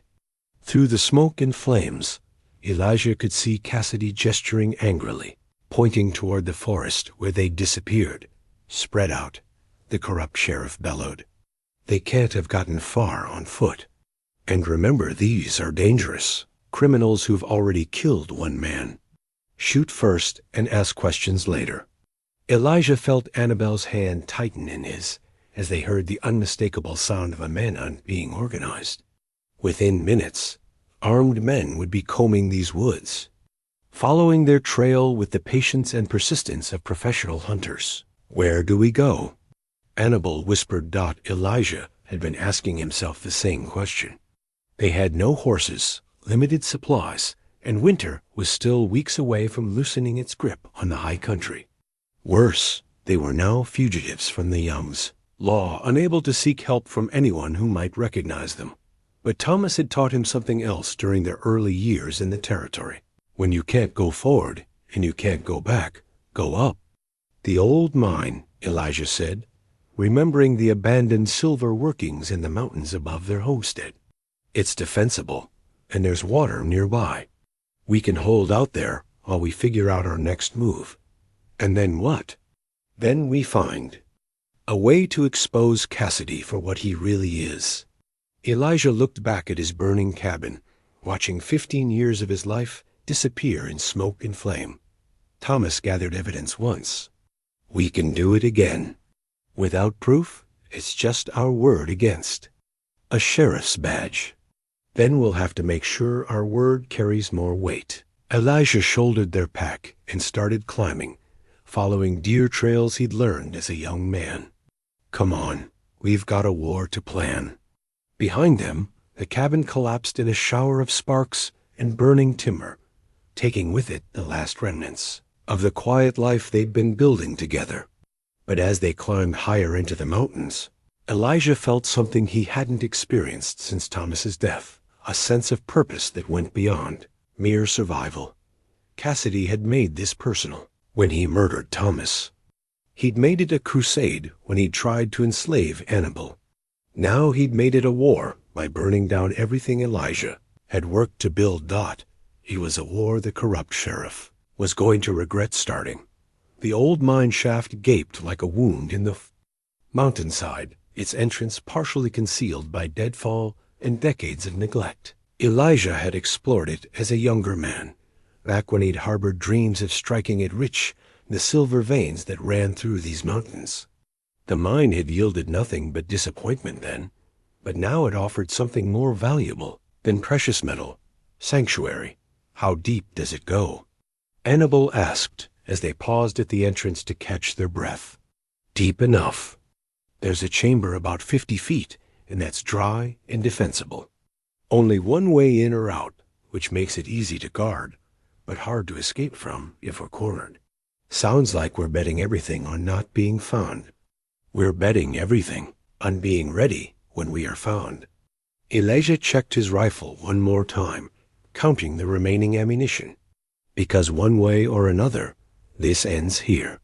As they disappeared into the darkness of the mine, the sound of pursuit grew fainter, but never stopped entirely. Somewhere below them, Cassidy and his men were following their trail with the methodical patience of professional manhunters. The final confrontation was coming, and both sides knew it would determine not just who lived or died, but what kind of justice would prevail in this harsh and unforgiving land. The mine chamber opened up like the inside of a cathedral, its ceiling disappearing into shadows that their small fire couldn't penetrate. Ancient tool marks scarred the walls where long-dead miners had chased veins of silver into the mountains. Heart, and the air carried the metallic taste of old dreams and abandoned hopes. Elijah arranged their meager supplies, while Annabel worked to make the space livable, her movements efficient despite the exhaustion that lined her face. They had perhaps 2 days' worth of food and water, enough to outlast a casual search, but nowhere near sufficient for a prolonged siege.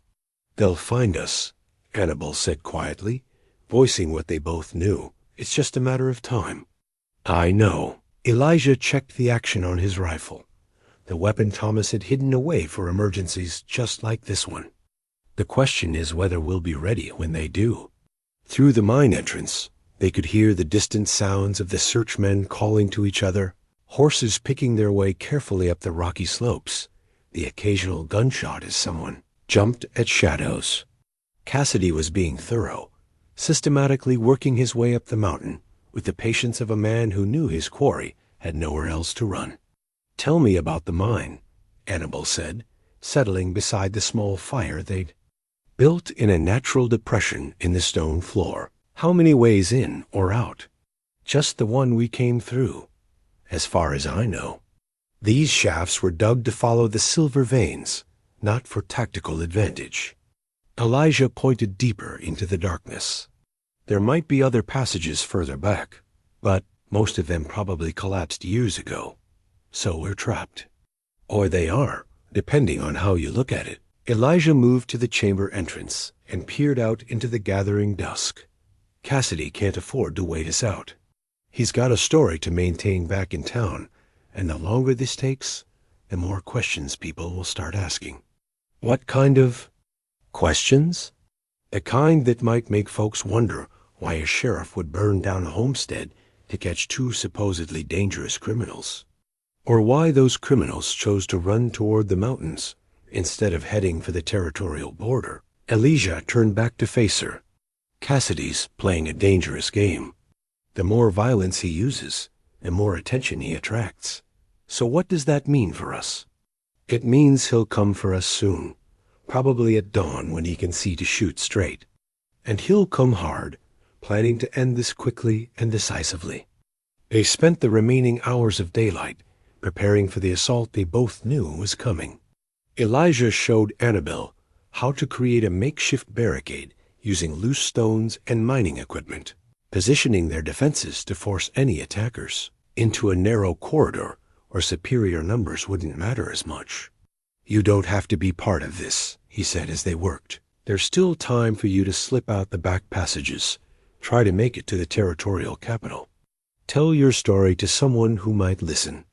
Annabel paused in her work and looked at him with those dark eyes that had haunted his dreams since the night he'd found her in the storm. Is that what you want me to do?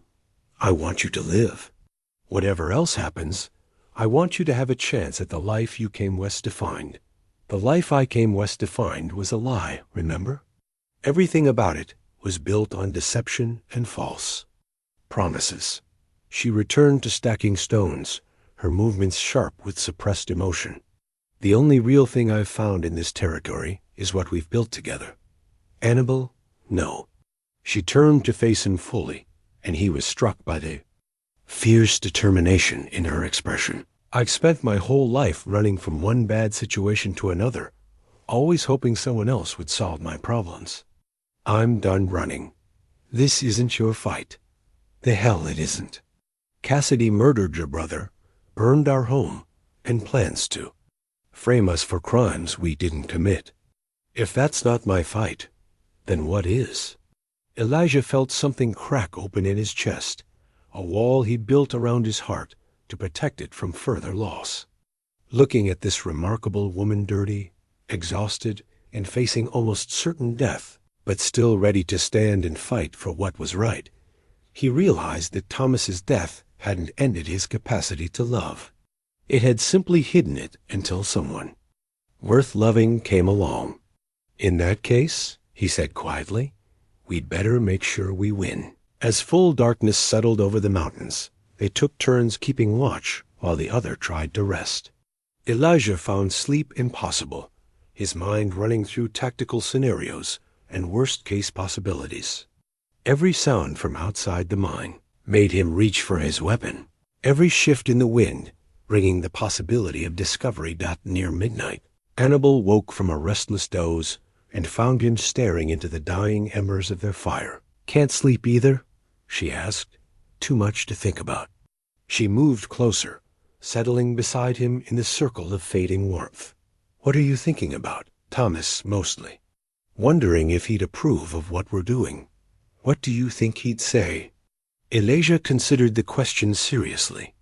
His brother had been many things: reckless, charming, frustratingly optimistic, but he'd also possessed an unshakable sense of right and wrong that had ultimately cost him his life. He'd probably say we're both crazy for taking on a corrupt sheriff and his whole organization. Elijah smiled despite their circumstances. Then he'd ask if we needed help reloading. Sounds like a good man. He was. Not perfect, but good where it counted. Elijah looked at her in the flickering firelight. You would have liked each other. Maybe. But I'm glad things worked out the way they did. The admission hung between them like a bridge, and, for a moment, Elijah forgot about the danger surrounding them, the impossible odds they faced, the likelihood that dawn would bring their deaths. All that mattered was the woman sitting beside him, the warmth of her presence, and the courage that had brought her to this dark place. "Annabel," he said, then stopped, overwhelmed by everything he wanted to tell her, and the possibility that he might not get another chance. "I know," she said softly, reaching out to touch his face. "I know." They kissed then, gentle and desperate at the same time, a promise made in the shadow of violence and death. When they finally broke apart, Elijah could see tears on her cheeks, silver tracks in the firelight. "Whatever happens tomorrow," he began. "Whatever happens, we face it together." Her voice was steady despite the tears. "No more running, no more hiding. We make our stand here, even if it means dying, especially if it means dying, because some things are worth dying for, and this what we found together, this is one of them." Dawn came pale and cold, seeping into the mine entrance like smoke. With it came the sound they'd been dreading, the careful footsteps of men, positioning themselves outside, the metallic click of weapons being checked and loaded. "Boone!" Cassidy's voice echoed off the stone walls, amplified and distorted by the mine's acoustics. "Time to end this charade. You're surrounded, outgunned, and out of options. Come out now, and I promise you a fair trial." Elijah almost laughed at the absurdity of it. A fair trial from the man who'd murdered his brother and burned down their home? The same man who'd already written their obituaries in his mind? "Counter-offer," Elijah called back.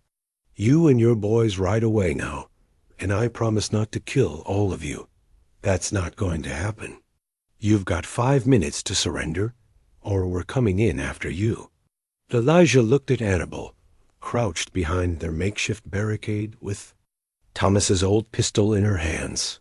Her face was calm, resolved, beautiful, even in the dim light of the mine. Whatever happened in the next few minutes, he wanted that face to be the last thing he saw.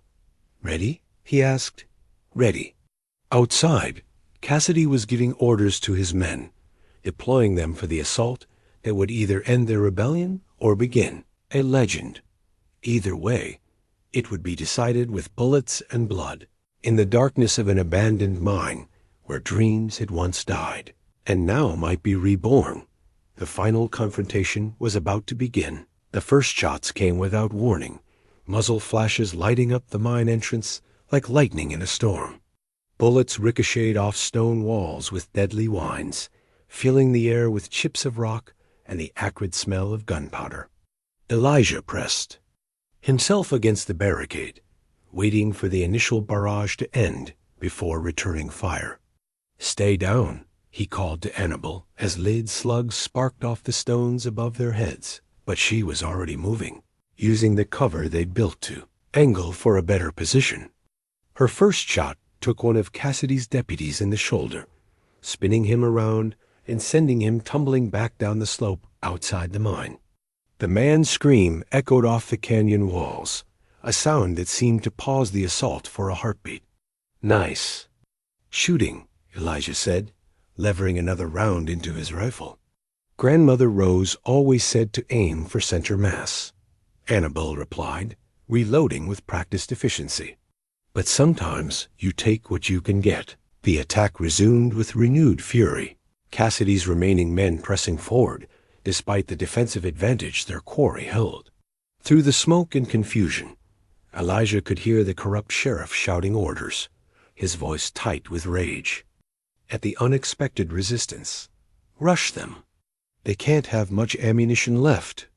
But Cassidy had underestimated both their preparation and their determination. Thomas's rifle held true with each shot, and Annabel's pistol work kept the attackers honest, forcing them to take cover instead of charging blindly into the mine shaft. The battle settled into a deadly rhythm advance and retreat, shot and countershot, with neither side able to gain a decisive advantage. Minutes stretched like hours in the confined space, each muzzle flash revealing desperate faces and blood-stained stone. Then Elijah heard something that made his blood run cold. The sound of men moving around to the sides of the mine entrance, trying to flank their position. "They're splitting up," he told Annabel, recognizing the tactics. "Cassidy's keeping us busy while his men look for another way in." "I thought you said it was only one entrance." "Only one I know about. But these old mines sometimes connect to each other through passages the original miners forgot to map." As if summoned by his words, the sound of footsteps echoed from the deeper recesses of the mine's slow, careful movement in the darkness behind them. They were about to be caught between two forces, trapped in the crossfire with nowhere to run. "We need to move," Elijah said, but even as he spoke, he knew it was too late. The footsteps were getting closer, and the men at the entrance were pressing forward again, sensing victory within reach. That's when Annabel did something that took his breath away. Standing up behind their barricade, she pulled the wooden cross from her neck and held it high where the attackers could see it. Her voice rang out clear and strong, cutting through the chaos of gunfire and shouting. "You want to know who killed Thomas Boone?" she called. "It was Sheriff Cassidy. He poisoned. A good man, because Thomas wouldn't help him steal cattle and terrorize innocent people." "Shut up." Cassidy's voice cracked like a whip. "Nobody's going to believe the word of a crazy woman." "Maybe not," Annabel continued, still standing tall despite the bullets flying around her. "But they might believe this." She pulled something from her dress of folded paper. It caught the light as she held it up. Elijah's heart nearly stopped as he realized what it was. One of the documents from Thomas's hidden cache, somehow salvaged from the burning cabin. "This is a confession," she announced, written in Cassidy's own hand, detailing every crime he's committed and every person he's murdered, including Thomas Boone. The gunfire faltered as men on both sides processed what they'd heard. In that moment of relative quiet, Cassidy's voice rose in desperate fury. "She's lying. That paper's a fake, planted by the real criminals." "Then why don't you come in here and prove it?" Annabel challenged. "Come see for yourself what your friend wrote about you before he died." It was a bluff. The paper in her hand was actually one of Thomas's old letters, too damaged by fire and water to read clearly. But in the dim light of the mine, it looked official enough to give her words credibility. More importantly, it had the desired effect on Cassidy's men. Elijah could hear them talking among themselves, their voices carrying the uncertainty of men who were beginning to question what they'd been told. "Sheriff," one of them called out, "maybe we should take a look at that paper before we—" "The only thing you need to look at is your duty," Cassidy snapped. "These are dangerous criminals who've already killed one man. Are you going to let them talk their way out of justice?" But the damage was done. Seeds of doubt had been planted, and in the few seconds of hesitation that followed, everything changed. The sound of hoofbeats echoed through the canyon, not the careful approach of hunters, but the urgent gallop of riders arriving in haste. Through the mine entrance, Elijah could see dust rising in the distance, kicked up by what looked like a substantial group of horsemen. "Who the hell?" Cassidy's voice carried genuine confusion and the first hint of fear Elijah had heard from him. U.S. Marshal Williams. A new voice called out, strong and authoritative. "By order of the territorial government, all parties are to lay down their weapons immediately." Elijah felt his heart skip a beat. Marshal Williams, the same man Thomas had been trying to contact in his unsent letters. The federal lawman who might actually have the authority to challenge Cassidy's corruption. "This is Sheriff Cassidy," the corrupt lawman called back, but his voice had lost its earlier confidence. "I'm conducting official business here, pursuing dangerous fugitives." "Sheriff Cassidy, you're under arrest for murder, cattle rustling, and conspiracy against the territorial government," Marshal Williams replied.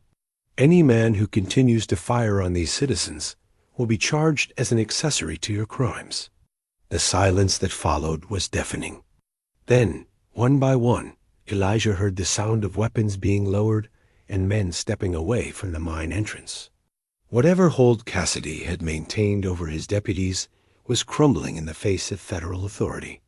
"This is impossible," Cassidy snarled, but his voice was moving away from the mine now, retreating toward whatever cover he could find. "You have no jurisdiction here." "I have jurisdiction wherever territorial law is being violated," Marshal Williams replied calmly. "And thanks to the evidence provided by concerned citizens, I have more than enough proof of your crimes to justify federal intervention. Evidence provided by concerned citizens." Elijah looked at Annabel, understanding dawning in his eyes. She smiled back at him, and for the first time since the shooting started, he saw hope in her expression. "The letters," he said quietly. "The ones you were writing before we found the cash in the chair. I mailed them during our last trip to town," she confirmed. "Copies of everything we discovered, plus my own testimony about what happened in Georgia. I figured if something happened to us, at least someone would know the truth." Brilliant. While he'd been focused on gathering evidence and preparing for a siege, she'd been thinking 3 steps ahead, ensuring that their story would survive even if they didn't. "Mr. Boone, Miss Hart," Marshal Williams called into the mine. "You're safe now. Please come out with your hands visible so we can sort this situation out properly." Elijah looked at Annabel one more time, hardly daring to believe that their ordeal might actually be over. "Ready to go home?" "Where's home?" she asked. "Wherever you are," he replied, and meant it with every fiber of his being.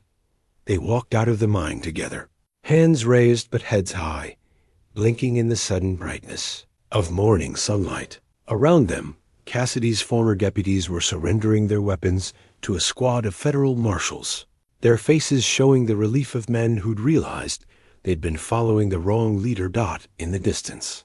Elijah could see Cassidy himself, being placed in shackles, the corrupt sheriff's face twisted with rage and disbelief at his downfall. The badge that had given him so much power now gleamed mockingly in the morning light, a symbol of authority he'd never deserved and would never wield again.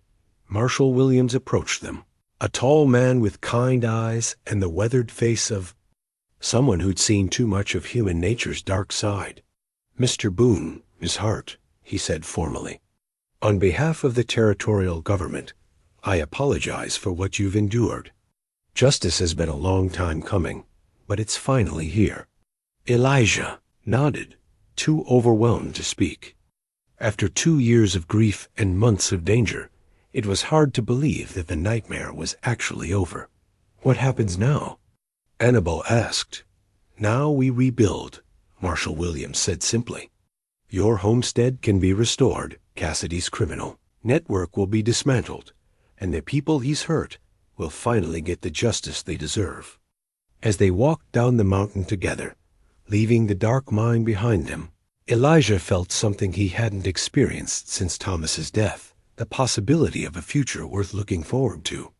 A future built not on loss and regret, but on love, justice, and the hard-won knowledge that some things were indeed worth fighting for. 6 months later, Elijah stood in the doorway of their rebuilt cabin, watching Annabel tend the garden she'd planted in the spring. The morning glory vines she'd trained along the porch rail were in full bloom, their trumpet-shaped flowers echoing the pattern Thomas had carved into the rocking chair that now sat in a place of honor beside the fireplace. The chair was finished now, its smooth curves polished to a warm glow that caught the afternoon light. Elijah had completed it during the long evenings while they'd waited for Cassidy's trial to conclude, each stroke of the sandpaper a meditation on loss, love, and the unexpected ways that life could circle back on itself. It hadn't been made for Annabel originally, but it fit her perfectly, as if Thomas had somehow known that his careful craftsmanship would eventually find its proper purpose.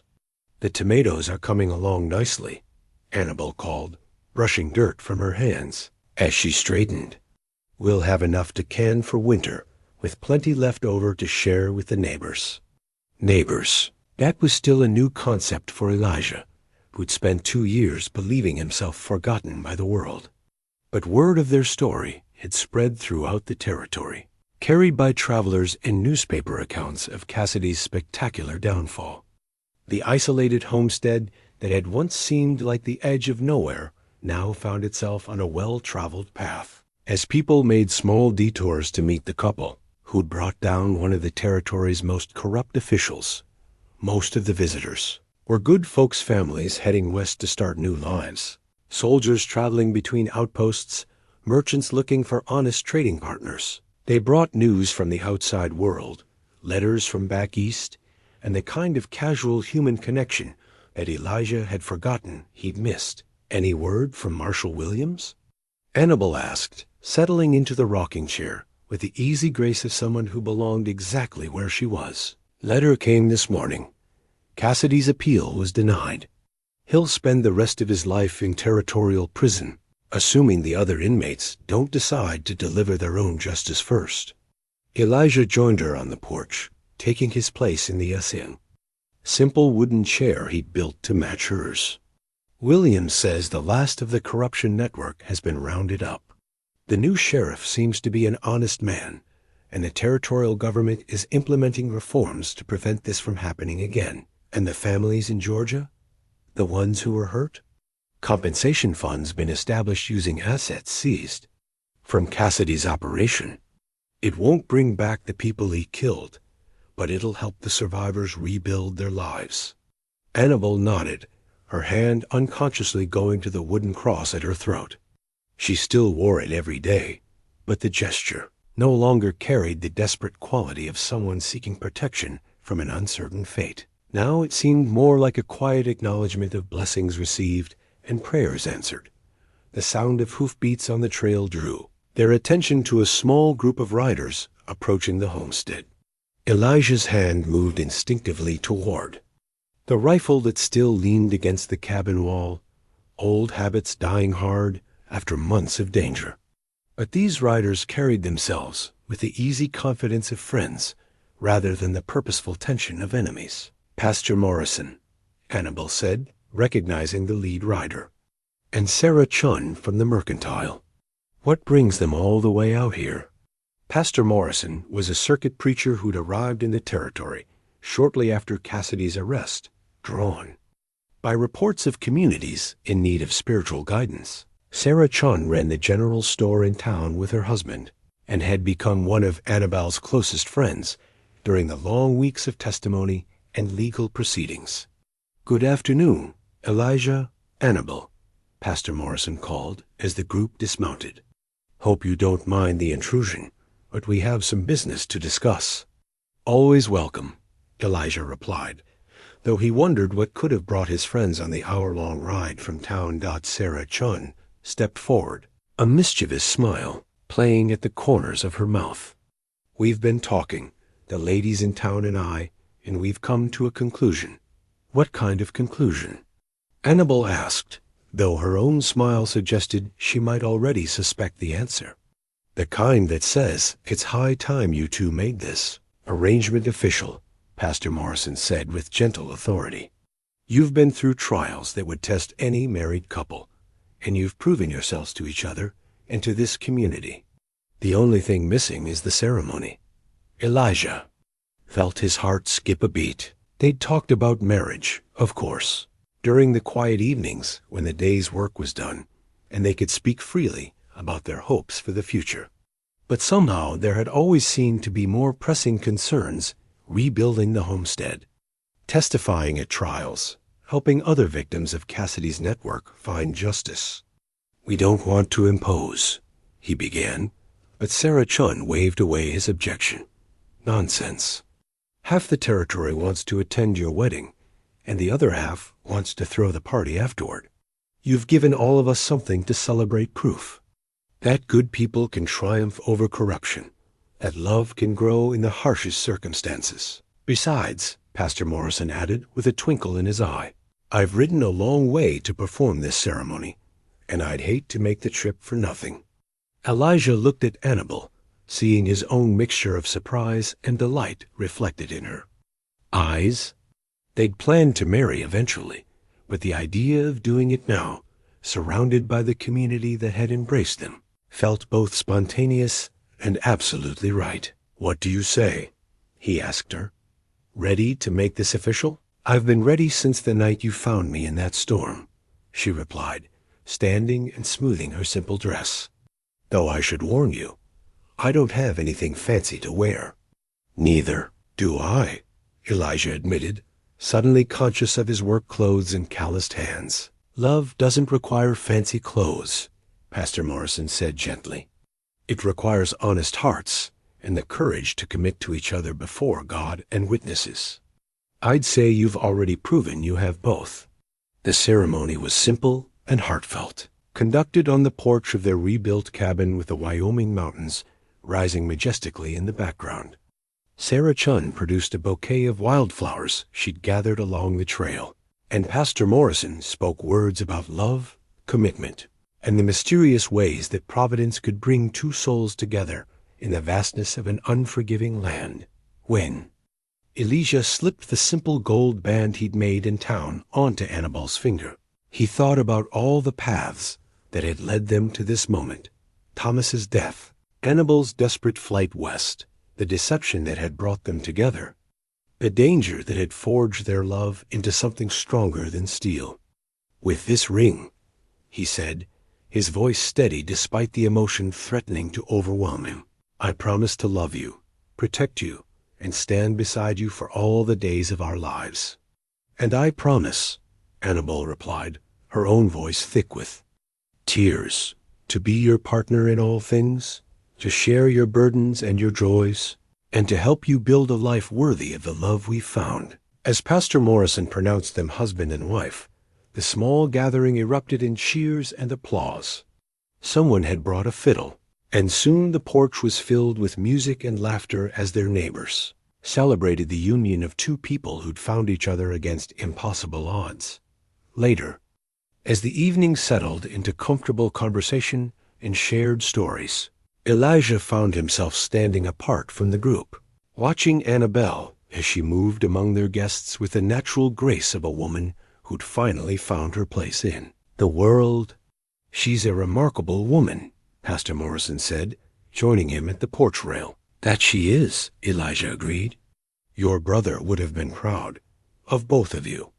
Elijah nodded, feeling Thomas's presence like a benediction in the evening air. His brother's death had nearly broken him, had left him believing that love was too dangerous a luxury for a man in his position. But Thomas's sacrifice had also brought Annabel into his life, had started a chain of events that led not just to personal happiness, but to justice for an entire community. "He would have liked her," Elijah said finally, "but I think he'd understand why things worked out the way they did." "Love has its own timing," Pastor Morrison observed. "Sometimes it comes when we expect it, sometimes when we need it most, and sometimes when we're finally ready to receive it properly." As the evening wound down and their guests prepared to make the ride back to town, Elijah and Annabel stood together on their porch, watching the last of the sunset paint the mountains in shades of gold and crimson. The rocking chair creaked gently in the evening breeze, a sound that no longer spoke of loneliness, but of contentment. "Any regrets?" Elijah asked, taking his wife's hand in his. "About what?" "About coming west.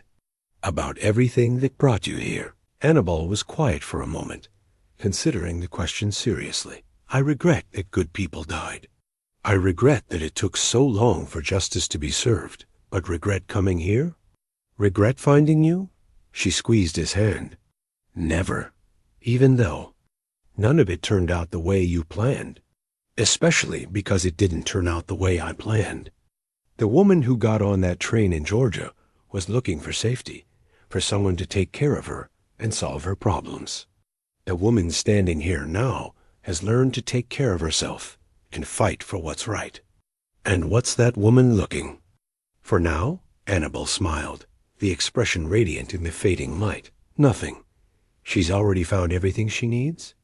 As full darkness settled over the Wyoming Territory, bringing with it the promise of stars and the distant call of coyotes, Mr. and Mrs. Elijah Boone went inside their cabin to begin the first night of their married life. The rocking chair sat empty on the porch, waiting for the children who would eventually fill it with laughter, the grandchildren who would hear stories of the storm that brought their grandparents together, and the countless quiet evenings when two people who'd found love in the wilderness would sit together and watch the sun set over the mountains they'd learned to call home. The frontier was still harsh, still unforgiving, still full of dangers that could destroy the unwary or unprepared, but it was also full of possibilities for those brave enough to chase them, strong enough to endure the trials, and wise enough to recognize that sometimes the greatest treasures come disguised as the greatest challenges dot in a land where survival was never guaranteed, and happiness was a luxury few could afford. Elijah and Annabel Boone had found both, and in finding them, they'd proven that love, justice, and hope could flourish even in the most unlikely places, nurtured by the simple, determination to never give up on each other, or the promise of a better tomorrow.